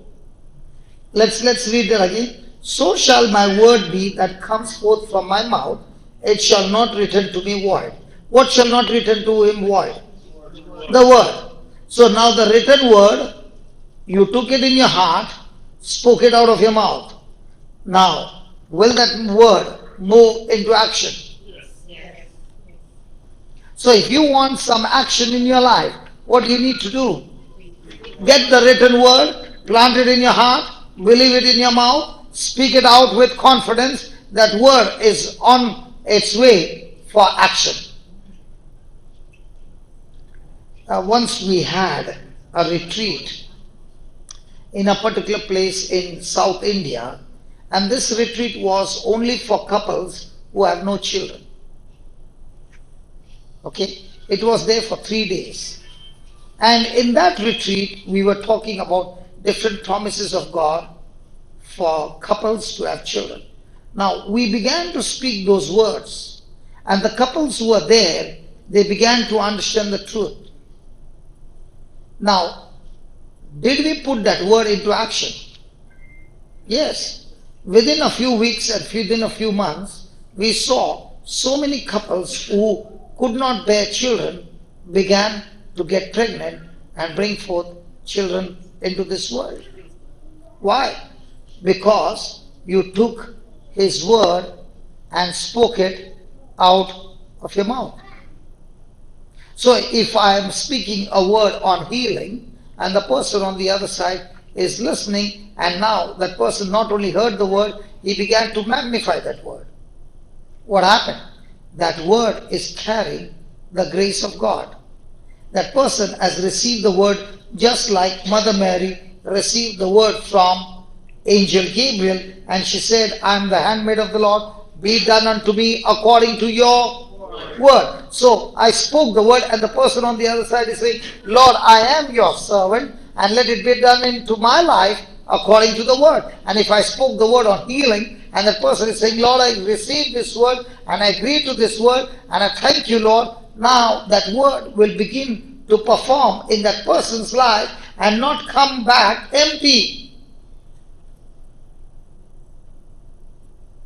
Because the word that God sends is to prosper you in every area of your life.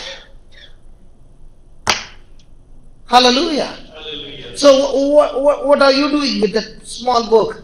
You are opening a page, reading a particular scripture, and you're saying, God, I'm going to speak this word, and this word is a seed which I'm going to speak it out of my mouth. And even though I speak it out of my mouth, it's not my word, it's your word, and your word will not return back void. It shall perform, and it shall prosper in the very thing that Satan has bound me for years. Is it a good news or a bad news? Let's say a person is getting angry. As you said, I'm getting angry. Okay. Now, do you want to be free from anger? No. Okay. Yes. Yes. Now, if you open that same book, the second line says, I overcome every evil with good. Now, you are going on saying, thank you, Lord Jesus, for giving me your grace that I overcome every evil, every negative thing that comes against me, I overcome it with good. Now, supposing somebody did something in your office and you are about to, your emotions are already triggered and you are going to give a piece of your mind. You are about to open your mouth and the Spirit of God reminds you of that word and says, listen, you are supposed to overcome this unjust suffering with good. Now, what will that word do? That word will give you the strength, calm you down, and you will, instead of responding with anger, respond with love. Who did it for you? The word. Who is that word? Jesus. Let's say somebody is in addiction. I am the body of Christ, and this addiction has no power, no place in me. Now you're speaking that word over and over again. What will this word do? Go and kill that addiction and set you free from that slavery. Because you are sending that word on purpose to prosper you. So now, are you operating in the natural or supernatural? So are we supposed to beg or are we supposed to believe? Most of the time, what are we doing? So when a person is begging, it can go for 6 years. When a person is believing, by the time the person has spoken 10 times, it's already done. Maybe you want to share something? You want to share something? Come. Come. Jesus has done such marvelous thing to you. Mama wants to share something? Come.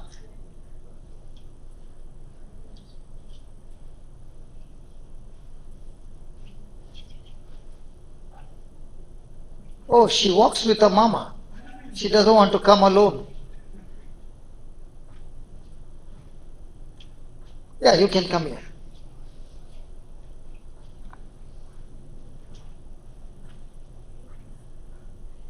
Praise the Lord. This is my daughter Sequeira. In 2013, she is living with eczema. No, hold on. Go slow because I'll tell you. Go extremely slow because I come across so many children, believe me, so many children in UK suffering from eczema. So I want you to go slowly because there's somebody, some mother want to hear it so that the word that you are speaking will go give grace and heal their children. So please go slow. Look at her, she looks so beautiful.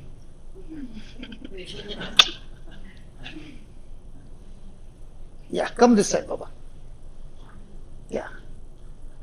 Praise the Lord. A little louder. Praise the Lord. In 2013, Sequeira suddenly developed eczema. Because of this, her skin was very dry, scaly, and she was scratching all the time.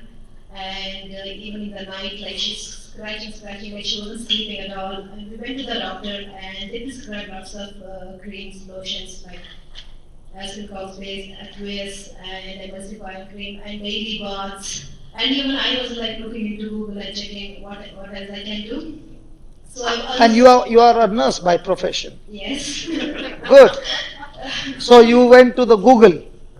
Good. Yeah, this is what first I did before going to the doctor, like why she's suddenly developed some skin. I didn't know it was eczema. It was just started initially from the legs and then like it went to all over her body. So she had a problem all over her All body, over body, like including her face. ankle, yeah, even the face. Like even we have a picture of her, which was taken for student of the week, and still you can see there it's all very red. So now I'll always tell her, like, see how you were and how you are now. So she was very, very red, and as per doctor's order, like we were giving her bath every day, and I didn't see any improvement. And the doctor said, like, we need to use the steroid ointment. So steroid Steroids, yes. at this age. Yeah, that was not now. That was like in 2013. She was only 5 4, or 3.5. 3.5. She was 3.5. Yes. So she remembers better than Mama. So she was 3.5 years old and she was given steroid at that age. Yes. It was a topical application, but I had to apply all over her body, and I was thinking it was too much steroid because I understand, I know that the side effects of steroid. When we apply steroids, the skin becomes like normal slowly, like within a week I can see the improvement, but once we stop the steroid, I can see that it's suddenly flaring up. We were really frustrated, me and my husband were really frustrated because we had no sleep. Every night, like, she's not sleeping, scratching, and even in her sleep we can hear the scratch. And in the morning... By scratching she would bleed? Yes, she was bleeding because in the morning when we wake up, her bed is like there's all dry skin, like we have to do it every morning. Every morning, like we have to clean her bed sheets. And in the morning, I can see like her blood stains on the corner, on the tops and everything, even the uniform tops. That means she's scratching so much Yes. that she would actually peel till it would bleed. Yes. And it was uncontrollable. Yes, it was. And I can, even she has a scar, like here in both the arms, the scar is still there because the scratching was that bad. So this was her condition, and we really suffered like nearly 3.5 years. We were on and off, we are using creams and ointments, and we use for some time to stop, and suddenly when we stop, it will come back. And we were trying everything, but it was all in vain. And even I remember we went for homeopathic treatment, and we were told that, oh, she's allergic to citrus, and so we were avoiding all the citrus fruits and everything. And then when we did the allergy test, with the doctor back home in India, they said she was allergic to many things. She couldn't eat any meat, fish. There's so many foods we couldn't give. If you have to go for any function, like we have to say, oh, she's allergic to this, please don't give her, something like that. It was quite distressing to us as well. And I was really sad. Then I met my friend Granny. She used to visit me, and she's just sitting here. And she saw my friend. I told her, like, she used to visit, and we used to talk, and I was telling her about Seona. And one day she told me, she asked me to watch a video in YouTube where lady, she's a Hindu actually. I think it's in Kuwait, where she goes for Brother Johnson's retreat, and she has 7 brain tumors, and she got. She's not in Kuwait, she's in Goa. Was it Goa? Okay. Okay. She's a Hindu lady. Yes. So she got healed, and even her husband also had a skin condition. It's not eczema but psoriasis. Correct. And he was also completely healed. Now, which one is more severe, psoriasis or eczema? Which one is more serious? I think psoriasis. Is, but tumor also is very dangerous in the brain. So No. I'm talking about eczema and psoriasis. They both are almost Same. Psoriasis maybe because I've never seen anybody like, but eczema is most frequent. I have seen people with psoriasis up to 95 to 96% that the wife takes a knife and descales the skin every day. Yeah. Go ahead. Stand here.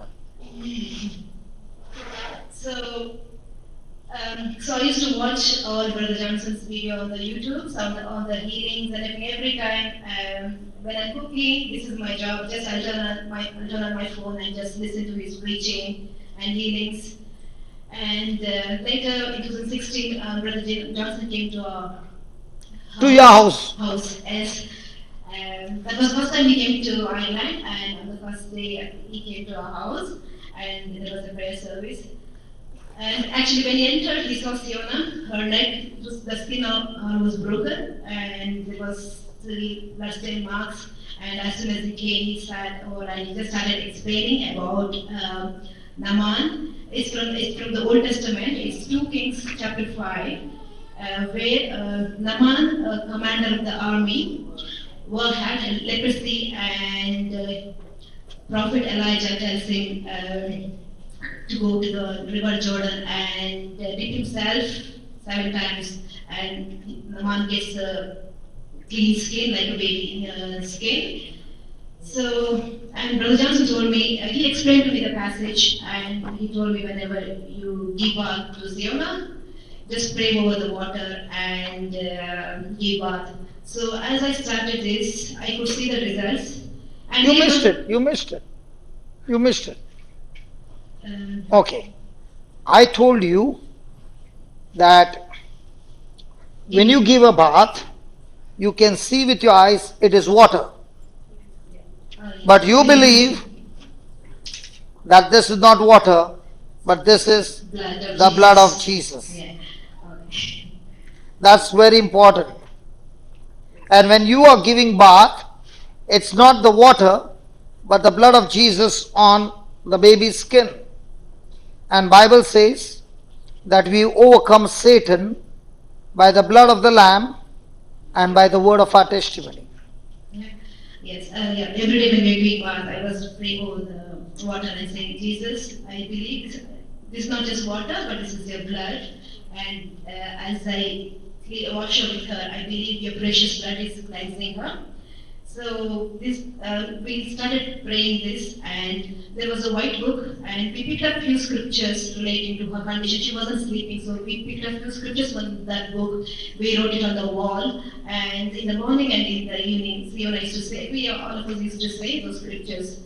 So I could see the difference, like in few weeks and a few months, and later she was completely healed, and we did not use steroid for a long, long time.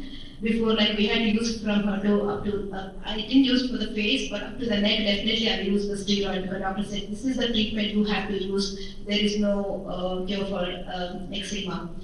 So, so after that, like she was completely healed, and it's been now 3 years. Like we are not using much cream, just only moisturizing cream we use after bath. Otherwise, we are not using as many as creams as before, and no steroid at all. And there are a few scriptures she says even now, and I'll just ask her to say.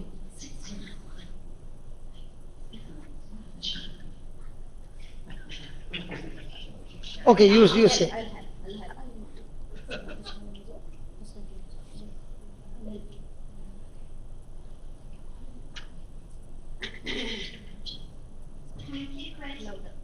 Thank you, Christ, that your word is medicine and health to my flesh. Thank you that you grant beloved sleep to those who you love. Thank you that you have given me the gift of the Holy Spirit. Thank you, Jesus, because I'm buried. By the wounds of Jesus I'm healed. May I always be joyful in my union with the Lord. Thank you, Christ, that I hope in you will not be disappointed. Thank you, Jesus, for redeeming me from the curse of the law. So these are the scriptures we say every night, even now. And we read prayers from White Book concerning worry and fear, concerning comfort and material needs. So these are the prayers we say regularly. And life has become beautiful. Yes. So Praise even God. now, if any condition, even my son coughs, like I won't worry. Like sometimes, especially in the winter, if we have a persistent cough, I just lay my hand on him and I just pray over, and he'll just go to sleep. So Now my question to you is, you being a nurse, do you have opportunities to lay hands on the sick people in the hospital? Yes, I do. But I first ask them if they believe in God and if they believe in healings. If they say yes, I do. Sometimes I may pray over, but if I don't get opportunity, I just make sure I give the Bible to them. Praise God.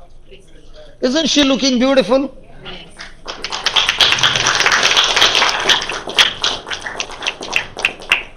Thank you so much. Thank you, Jesus. Father, I thank you. Come here. Father, I thank you that you have blessed Siona, healed her completely. There are other children out there, there are other parents out there who are going through a similar situation.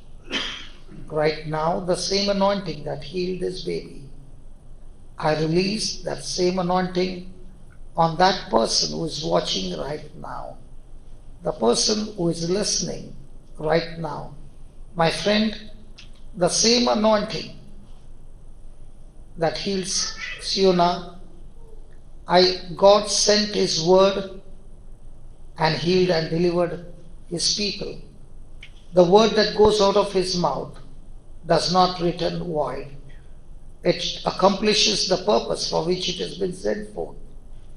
And right now I speak, my friend, in the name of Jesus, you are healed of every skin problem.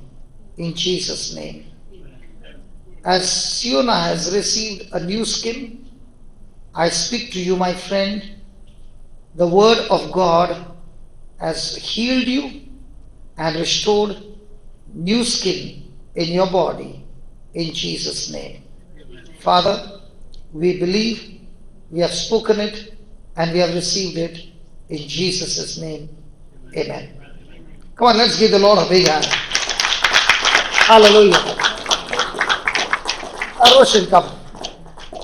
In the same month, my husband also was healed when Brother Johnson came. So you listen to the husband now. No, she can continue. No, you come here. Now you don't be like Siona. Are you going to go behind her? Or are you going to speak? Hello, my name is Roshan and I am Shalek's husband. I was suffering from allergy for 10 years. When I was started to work in Dubai, I got the allergy. Then I went to the doctors over there and they gave lots of medicine but couldn't help. Then I went to India and I did the allergy testing and everything. And they said, they do the test also. And my allergy was for everything, most of the part, it was like showing allergy. Then they made one special medicine because it comes from a north part of India and it has to be given between the skin layer.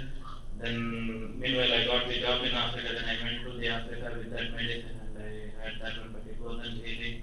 Then, but when I was in Dubai, the doctor gave me one medicine. It's a allergy. I don't remember that medicine now because allergy. It's a small tablet. If I take that tablet, I won't get allergy for 2 days. Then again it will start. So I will remember to take that medicine every 2 days, mostly in the evening. If I forget to take, then the allergy will come all over my body. What is that allergy about? Means what happens to your body? Yeah, the skin gets thicker and Tell them. yeah, that's the one. I don't know the English word for that. Your skin becomes thick. Yeah, they can. With, They will like what do you call hives? Yeah. Yeah. So his whole body will become like that. And if he still doesn't take medicine, he will be admitted in the hospital. Go ahead. Yeah, and I used to have medicine in my pocket, my bag, and in the car. But like, where is the chance I will keep on medicine there? Because I don't know when it will come. If I forget to take the medicine, then I don't know what will happen. It's like that. So in 2016, Brother Johnson came to our house, and then he asked me if anybody has any sickness or something. Then I said, "Oh, I am suffering from allergy." Then that was the day I used to take the medicine in the evening. And Brother Johnson taught about that woman with the blood issues. Like she was suffering for 12 years and I'm suffering only 10 years. And the Jairus, everything. Then he said, tonight you read only Bible, this passage, and don't take the medicine. And I used to go to part-time job. Then I went to the work and when came back home, I didn't take the medicine. Me and wife were by reading Bible and praying and praying. And night time it came back and the rashes all over body. In other time, At what time it started? it's nearly after 10:30 something like that. Okay, then Normally at that time I would take the medicine, but that day anyway brother gave us assurance, so don't take. And I thought, okay, we will pray and we will read the Bible, and I didn't take the medicine until 3 o'clock. We were reading and praying. And the rash was going on increasing. It's increasing. So on one side the rash is increasing, on the other side you are talking the word of God. Yeah. Okay, then. And we fell asleep at I remember until 3 o'clock. I don't know but that night I had a good night's sleep, and when I wake up in the morning I didn't have any rashes or anything. So hold on. This is interesting. 10 o'clock, the rashes started. Yeah. You are reading the same passage over and over again, you and your wife. Yeah. And the rashes are going on increasing. Yeah. Normally, if that rash is increasing, would you get sleep or will you not get sleep? I won't get sleep. Because it's hurting. Yeah. And I wouldn't wait that long. I would take medicine. Okay. So that night you did not take medicine, No. you took only this and you fought the battle. Yeah. And 3 o'clock you went off to sleep. Yeah. You went to sleep or you fell off to sleep? I think fell asleep. Okay. We were in the bedroom, Okay.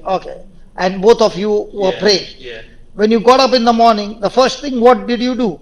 I saw that I So first thing you were looking, hey, what happened? Yeah, I had very good sleep because I wasn't wake up in between or anything. I woke up like 7:30 and I saw there is no rashes or anything. Clear skin. A clear skin, yeah. And then what happened the next 2 days?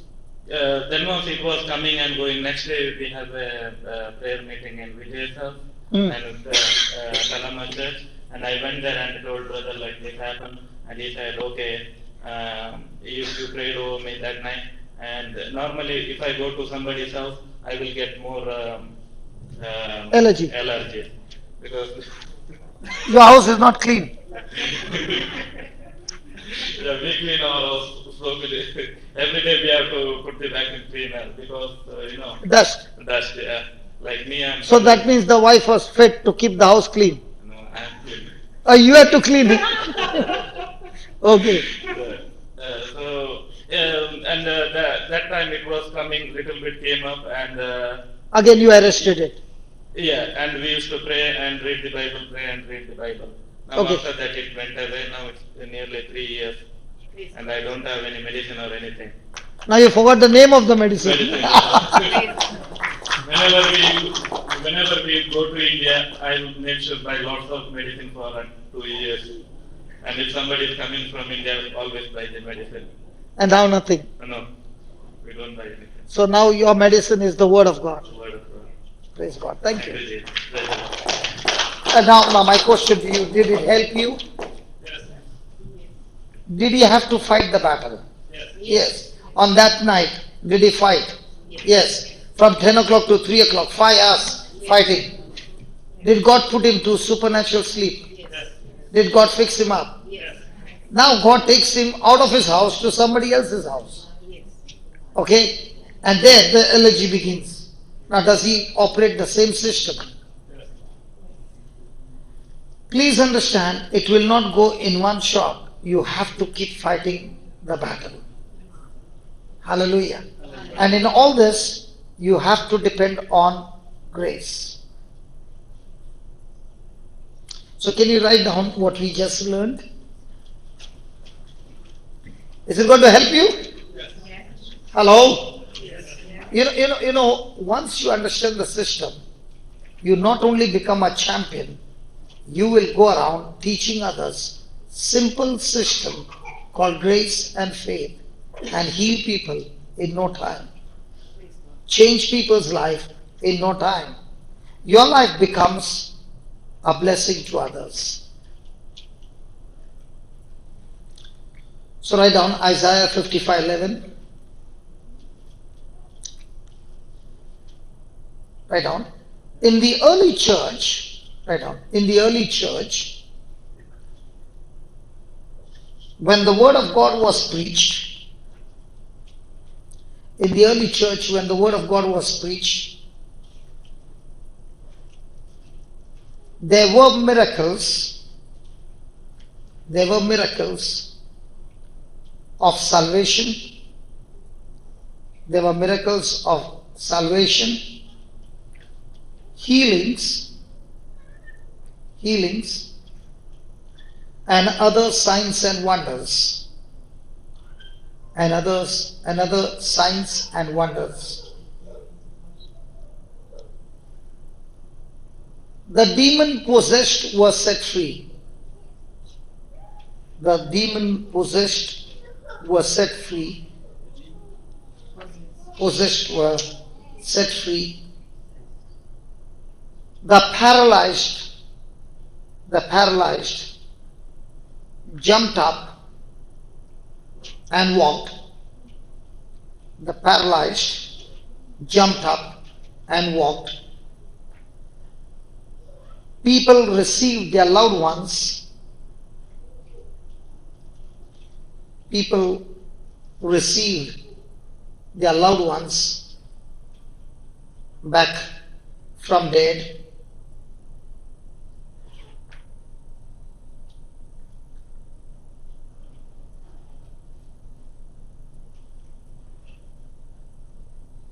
All these signs and wonders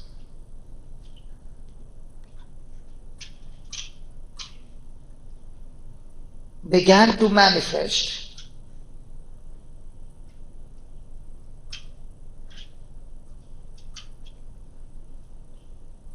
when the person believed the word, preached the word,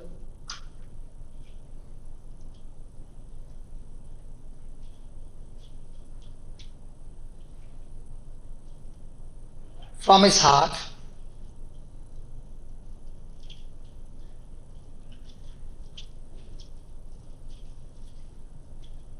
and spoke the word,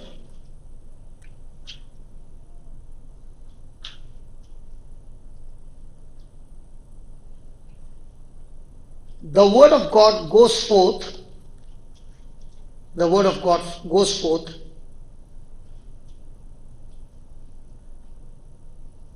it produces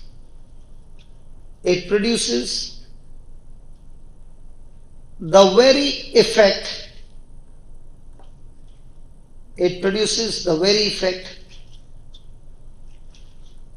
that the word promises.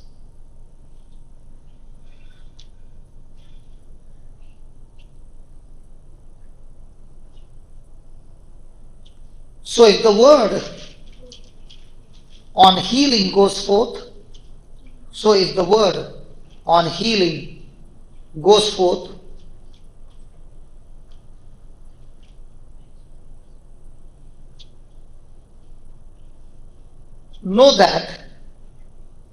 know that healing is already exploded. Know that healing is already exploded in your body.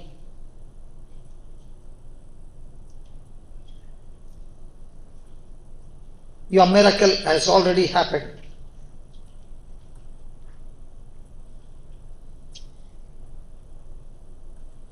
Praise the Lord. Now let me explain to you how this works. Can I?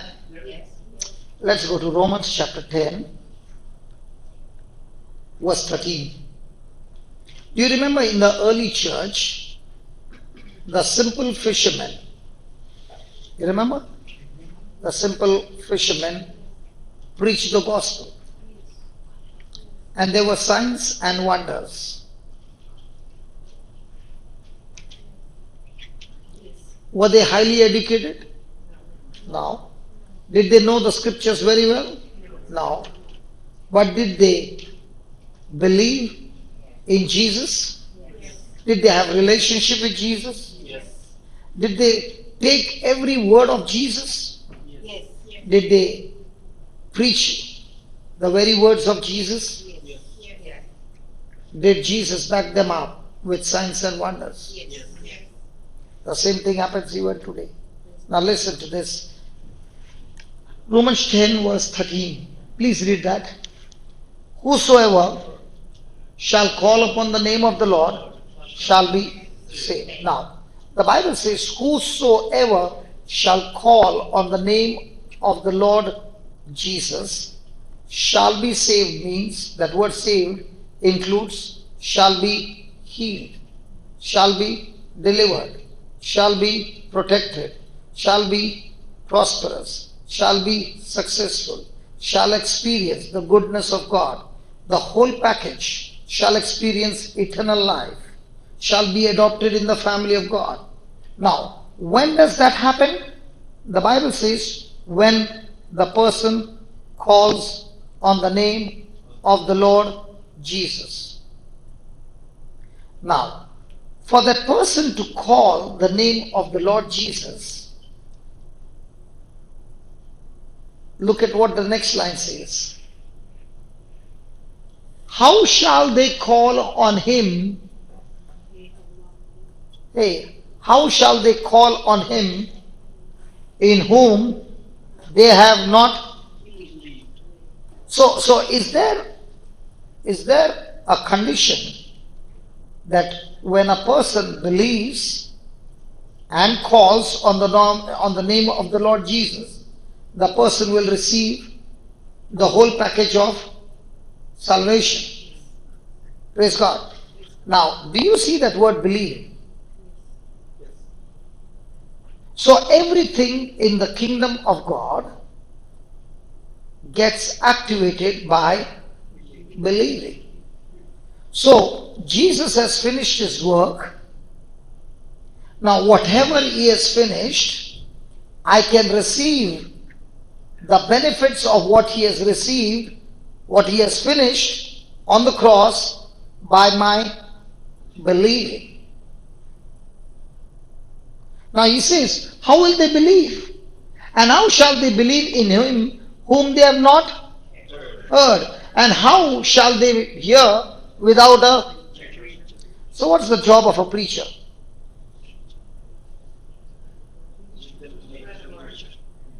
The preacher's job is to make people hear about his word. Like this sister came here and she was talking about the family tree. Now I don't know how many years she has been praying for her family tree, but she did not know that her family tree has been cleared and cleaned and sanctified the day Jesus was made to be a curse. So no matter what happened in a family tree for generations before her coming, it has all been nailed on the cross, and every curse in the family tree has been nailed on the cross, and God says that now you are no longer under curse, but you are under the blessings of Abraham. Now whose job is that to make known to the person? The preacher. So the preacher is not only supposed to read the scripture, the preacher is supposed to make the person understand what the scripture says. So when a preacher is making a person understand, the preacher is making a person believe that scripture which has no physical evidence. If you ask me, have you seen Jesus in your life? No. Have you ever experienced him in flesh and blood? No. Have you ever heard his voice in flesh and blood? No. Then how come you are so sure? I'm so sure because I found him in the scripture. And the day I was explained the scripture, I had to make a choice. And my choice was, I can see with my eyes, she's got eczema. I can see with the scriptures that Naaman got healed of leprosy. I can see with my eyes her condition is bad. I can see with my eyes that Naaman got new skin when he dipped himself in the river Jordan. I can see with my eyes that Jesus is saying his blood helps me to overcome Satan and all his works. I can see with my eyes that Jesus turned water into wine. I can see with my eyes that Jesus turned wine into his blood. So I can see spiritual evidence in the scriptures, and I can see physical evidence through my eyes.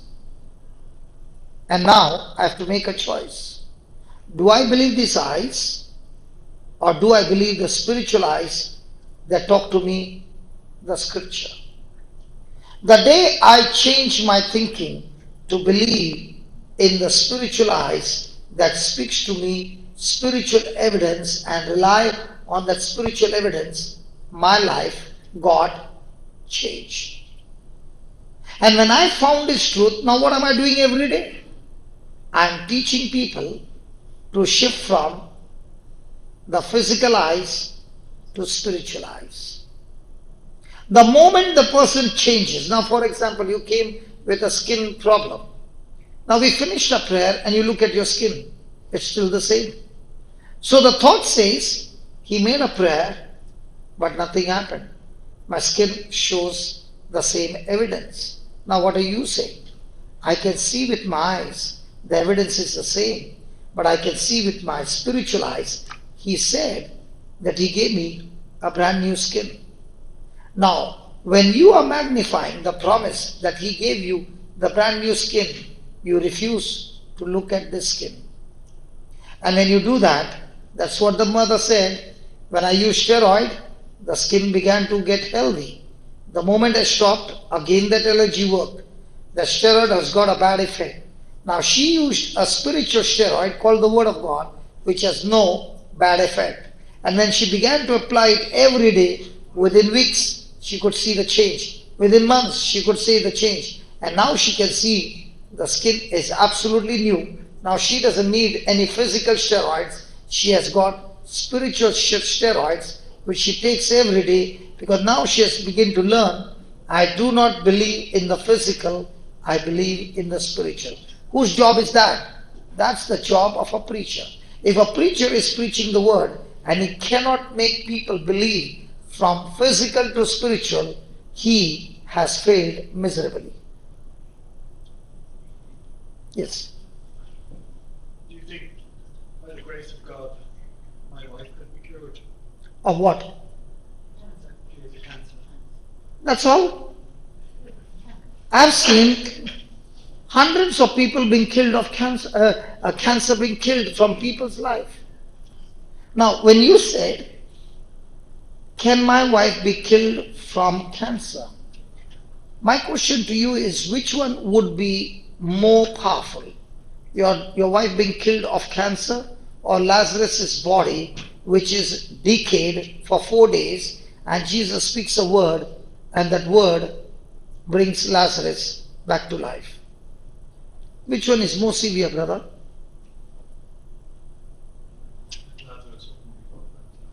So now, which one is magnifying in your mind? Cancer or Lazarus' body come back alive? Let's be honest. We are all learning over here. See, we have come here to make corrections. Is that right? Yes. None of us are perfect. Even I'm not perfect. Even I go through battles. Praise God. I'll give an example that you said. When I went to Africa, I got malaria. And the name is falciparum. Now this particular malaria is the highest in the family of malaria. If a person does not take treatment for 4 days, the person will surely die. Second, if the person takes treatment, that malaria will still affect his brain. Okay? Now I got malaria in Africa. I came to another country, and I always fight with the word of God. But on that day, the brother insisted me, because I was shivering. He said, let's just go and take a blood test. That's all.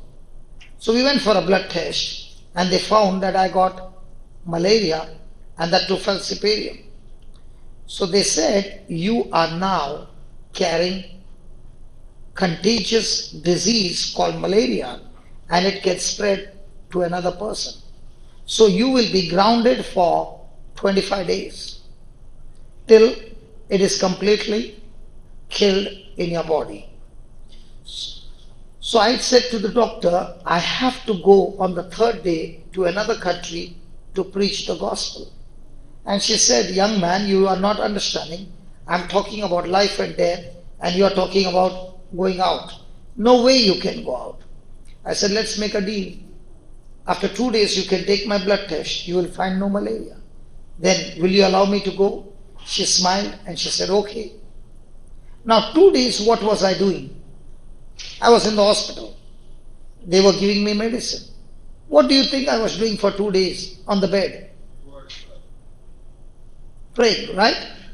I was not praying. I was studying the word, preparing notes, what I would do for the next 10 days, where I'm supposed to go and preach. So in my mind, have I already believed that I'm taking a flight and going out of this country? Yes. Now those 2 days, I spent the whole day preparing notes. So is my mind magnifying grace? Did I even think for a moment about the healing? No. I've already made up my mind, I'm taking a flight and going. So if I'm taking a flight and going, I should be prepared with my notes. So what am I doing? Preparing notes. So on the second day, evening, they had a blood test. And the doctor said, I can't believe it. I said, what is happened? She said, I can't believe it. Your hemoglobin has shot up to 15.8. You have no trace of malaria. But she said, I'll let you go, but on one condition. You promise to come back again, because I want to take your test again. I said, done. Now, when she gave me a discharge, believe me, I can barely walk. So I'm walking slowly, and I go to the next country, and I'm supposed to preach. Will I be able to stand? No. So the brother who came to take me, I told him the whole story. And he said, let's call off the meeting. I said, no, we do not call off the meeting.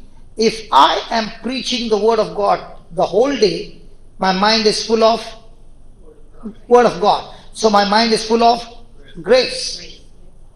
So the 9 days I sat down and I preached. On the 10th day, I stood up and preached. And I went back to the same country again. And I went to the doctor and I said, you can take a test. She said, I can't believe it. I said, what, you can't believe it? I don't need to take a test. Looking at you, I know you are healthy. But she said, it is impossible. I said, what is impossible? She told me the whole truth. She said, when you walked in, there was no medicine, because we don't treat malaria in our country. We hardly get any patient with malaria. I did not have the medicine for malaria. Do you know what I gave you the medicine? I gave you the medicine that a person takes before he goes to Africa. You take medicine for malaria, preventing malaria. You take what do you call that? Before you go to Africa, you take some medicine. So as a preventive measure, that malaria will not touch you. So she did not give me the medicine for malaria. She gave me the medicine that you take to prevent malaria. So the medicine was not up to the mark, but yet malaria was killed, because those 2 days I spent in magnifying the grace of God. Now, quick question to you, sister. How much time do you magnify about you suffering from cancer? So, are you magnifying grace? No. Let's see. I understand. I'm here to teach you. Okay? Now, even though you are praying, but your mind is full of cancer, will it work? No. So what do you need to do? You need to feed yourself with the word of God. You need to feed yourself with the system and learn yourself. So now when you are learning, okay, let's put it this way. Do you eat breakfast? Yes. Let's say you had your breakfast. After you finished eating your breakfast, is your stomach working on that food that went inside your stomach? Yes. Is it digesting it? Is it converting that food into calories? Are you going to use those calories as energy to move your body? Is the calories being consumed? Now will your stomach ask for more food? Yes. Now you're feeding the stomach again with food. Will the stomach work again? The same way, the same way. When you are hearing the word of God being preached, you are actually eating the spiritual food called the word of God. And your spirit is taking that spiritual food and converting into faith. Now let's study about you. You are not listening to the word of God being preached. You are more and more might be praying, but no truth, no word, no truth. And at the same time, you are thinking about what the doctor said. You are thinking about the pain, the symptoms, and all that. Now, in your ears is the word of God or other words? Other words. Now, your spirit or your heart, is it producing faith or fear? Because my heart has been designed by God that I can plant word of faith and I can also plant words of the world.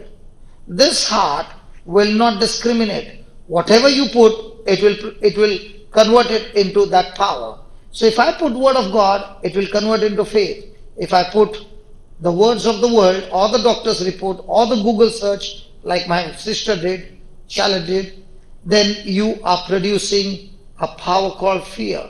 The power of fear will make the process of destruction much faster.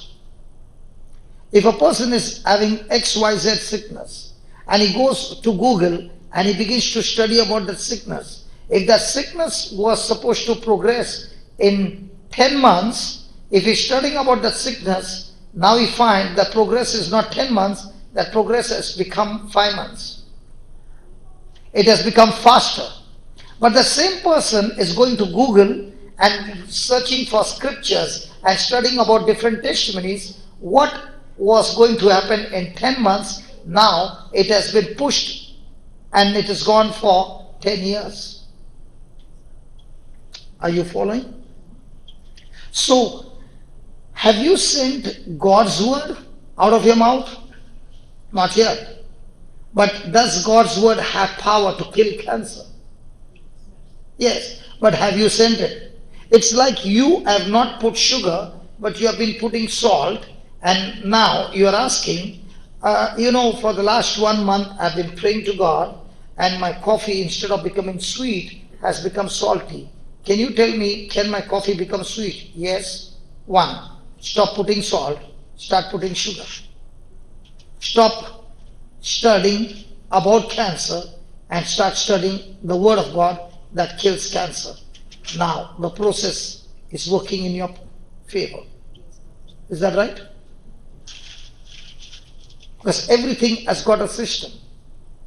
Okay, let me put it another way. The plane is on the runway and the pilot, instead of taking the plane at a speed of 350 to 400, is taking the plane at 100 speed on the same runway. Will the flight take off? Because to build that pressure, he has to accelerate that much. In the same way, to build that pressure, to kill that cancer, you have to accelerate to hear more and more of the word of God day and night. What did he say? 5 hours, we kept fighting the battle with the word of God, I and my wife. Normally I will not sleep, but as we began to fight, God put me in a supernatural sleep. Now when the energy is increasing, will you get sleep or will you be without sleep? I'm asking you. It will cause more disturbance. But when you are fighting the battle with the word of God, what happened? There was a supernatural sleep. When he got up in the morning, what happened? He found he had fought the battle, got victory. Now was it 1 day battle? No. After 2 days, the battle began again. Now what did he do? The same. After 2 days, the same. After 2 days, the same. Now, as he kept on feeding the word of God, what happened? The grip of allergy, one by one, they fall off, and now he's totally free. So is it a one-day process or every day? Did you get that, brother? And I'm here to tell you, we will be praying, okay? But I'm here to tell you, a day will come when you will also come here and say, in 2019, in November, I'd come for a service, like Charlotte said. My baby was having eczema all over. And I took that word and I began to speak that word, and now it's all changed. Is that right, sister? Yesterday you shared about your arthritis. In which year you met me? Which year? 2018. 2018. 14th in May. And how many years you suffered with arthritis? Chronic arthritis. How many years? 5 years. 5 years. So yesterday, last night, she testified how the Lord healed her when she fought with the same scripture. Jesus, all your bones were out of joint.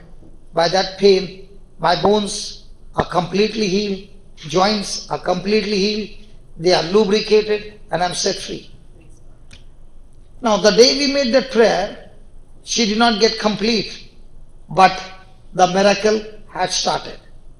So, when she continued with that word, she was sending that word out of her mouth. The word that went out of her mouth did not come back empty. It went and killed it and replaced with new cartilages, everything new, and she's set free. Does it make sense? Is it a recipe? Now, do you need to follow the recipe?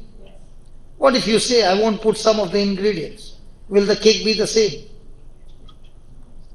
So, do you need to add exactly the recipe? So, Jesus went around preaching means he was giving the recipe to people. What do you do in a situation like this? And when you follow his recipe, you are victorious. So, is it a luck game, bingo game, or a chess game? Hello? They play bingo? You play bingo? The numbers are called and you check your ticket. If the number is there, you are lucky. So Christian life is not bingo game. It's a game of skill. It's a game of shifting from fear to faith and winning your match. And once you learn to win the match, then you become a champion teaching others how they can win their match. When you look at me, do I look like I used to be a psychiatric patient? No? Do I look like a man from the club? Do I look like a man who used to be in gang fights? But that's what my past. I could not even remember my name. Now, if you had to meet me at that time, and you had seen me in that condition that I can't recognize my wife, my children, and I don't understand anything, I'm like a madman. Would you ever think that this man, after 23 years, would be in Ireland and I would meet him there? So just don't look at your current evidence. When you look at this evidence will destroy that current evidence and make the evidence of God manifest in your life.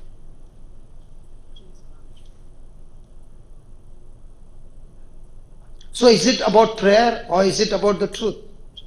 Did Jesus say, your prayer has set you free or the truth has set you free? So what are you listening now? A prayer or a truth? So what's the job of a preacher? To teach you the truth. And that's why he says, without a preacher, how will they believe? So the preacher comes, takes the scripture, and what he has been taught by the Holy Spirit, he teaches the congregation the same truth.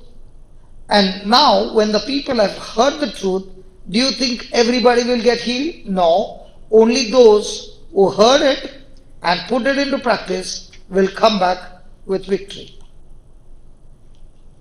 Did Jesus speak about a wise man and a foolish man? Did they both hear the word? Yes. But did one hear the word and do, and the other one heard the word and did not do? Whose house fell? The one who did or one who did not do? So just because you came for the service, does that mean you will be blessed? Not at all. But you heard the word and you went back home and did what you wrote. And you did it every day. Now when the storm came, your house will stand strong. It cannot be shaken. How do you know your house is shaking? The moment you are worried, it means you are shaking. You have moved from faith to fear, and that is the symptom that you are worried. And when you are worried, will anything work for you or it will work against you? It will work against you. If I say to you, I did not eat food for 1 month, will you believe me? Why? Or everything you believe, why you are not believing this? Because you are saying, looking at your... Hallelujah. So, just as you can see the symptoms and you can believe, in the same way, I can see the symptom in you and I can know whether your spirit is strong or weak. I'll show you something. Okay, we'll finish this and we'll go ahead. So how shall they hear without a preacher? Then, and how shall they preach except they be sent? Now, has God sent me all the way from India to come over here? Yes. Now, did I ever think that in India, when I was in that troubled situation, that so many people's future would be changed because God would send me, and when He would send me, I would say, yes, Lord, I'm willing to go. So what am I coming and talking over here? Somebody's stories or the truth? And when you are understanding the truth, is that going to change your life? Now, my first trip to Ireland, did I ever think that I would meet Roshan? I did not even know him. Did I think I would meet Gladys? I did not even know her. Did I think I would meet Vijay? I did not even know him. Now, these are the people who came into my life. Did I choose them? No, God chose them, brought them in my life. Now, what is happening? These are the people who are helping me to do my job. How many people did you know in Ireland? Just one.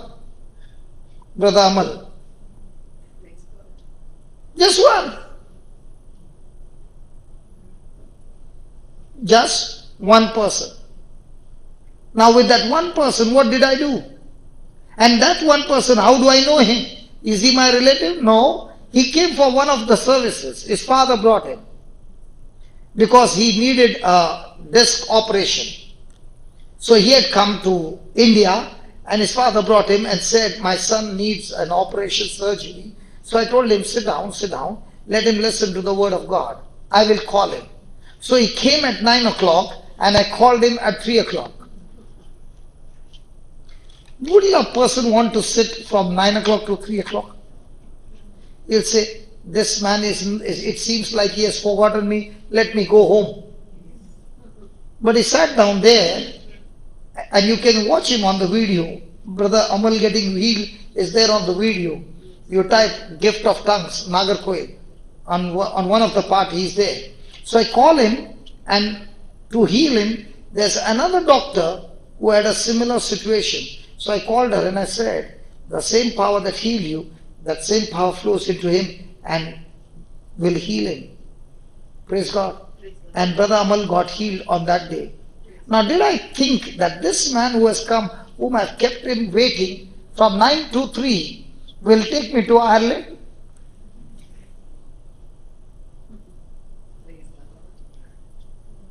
But what was he doing all the time? Hearing the word, and hearing the word changed his thinking from physical evidence to spiritual evidence. Now when the doctor touched him and just said 2 lines, bang, his bones got healed. From that day till today, he never had a treatment for his back. No surgery. So what's the job of a preacher? Talk about your problem or teach you to talk to the problem?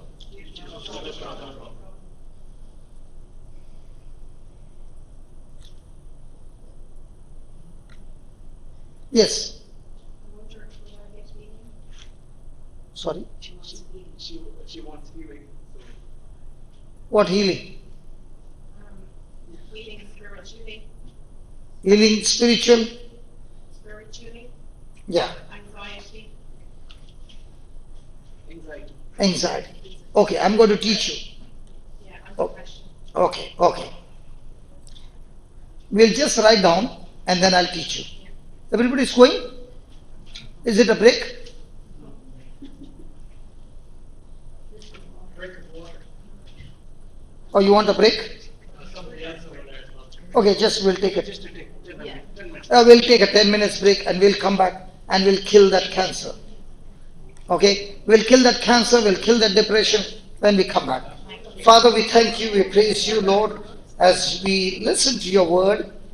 Lord, thank you, Spirit of God, that you are manifesting your glory and you're teaching us the truths. We thank you, we praise you. In Jesus' name, amen. We'll take a break of 10 minutes and we'll come back, please. Yeah, just switch it off. Camera.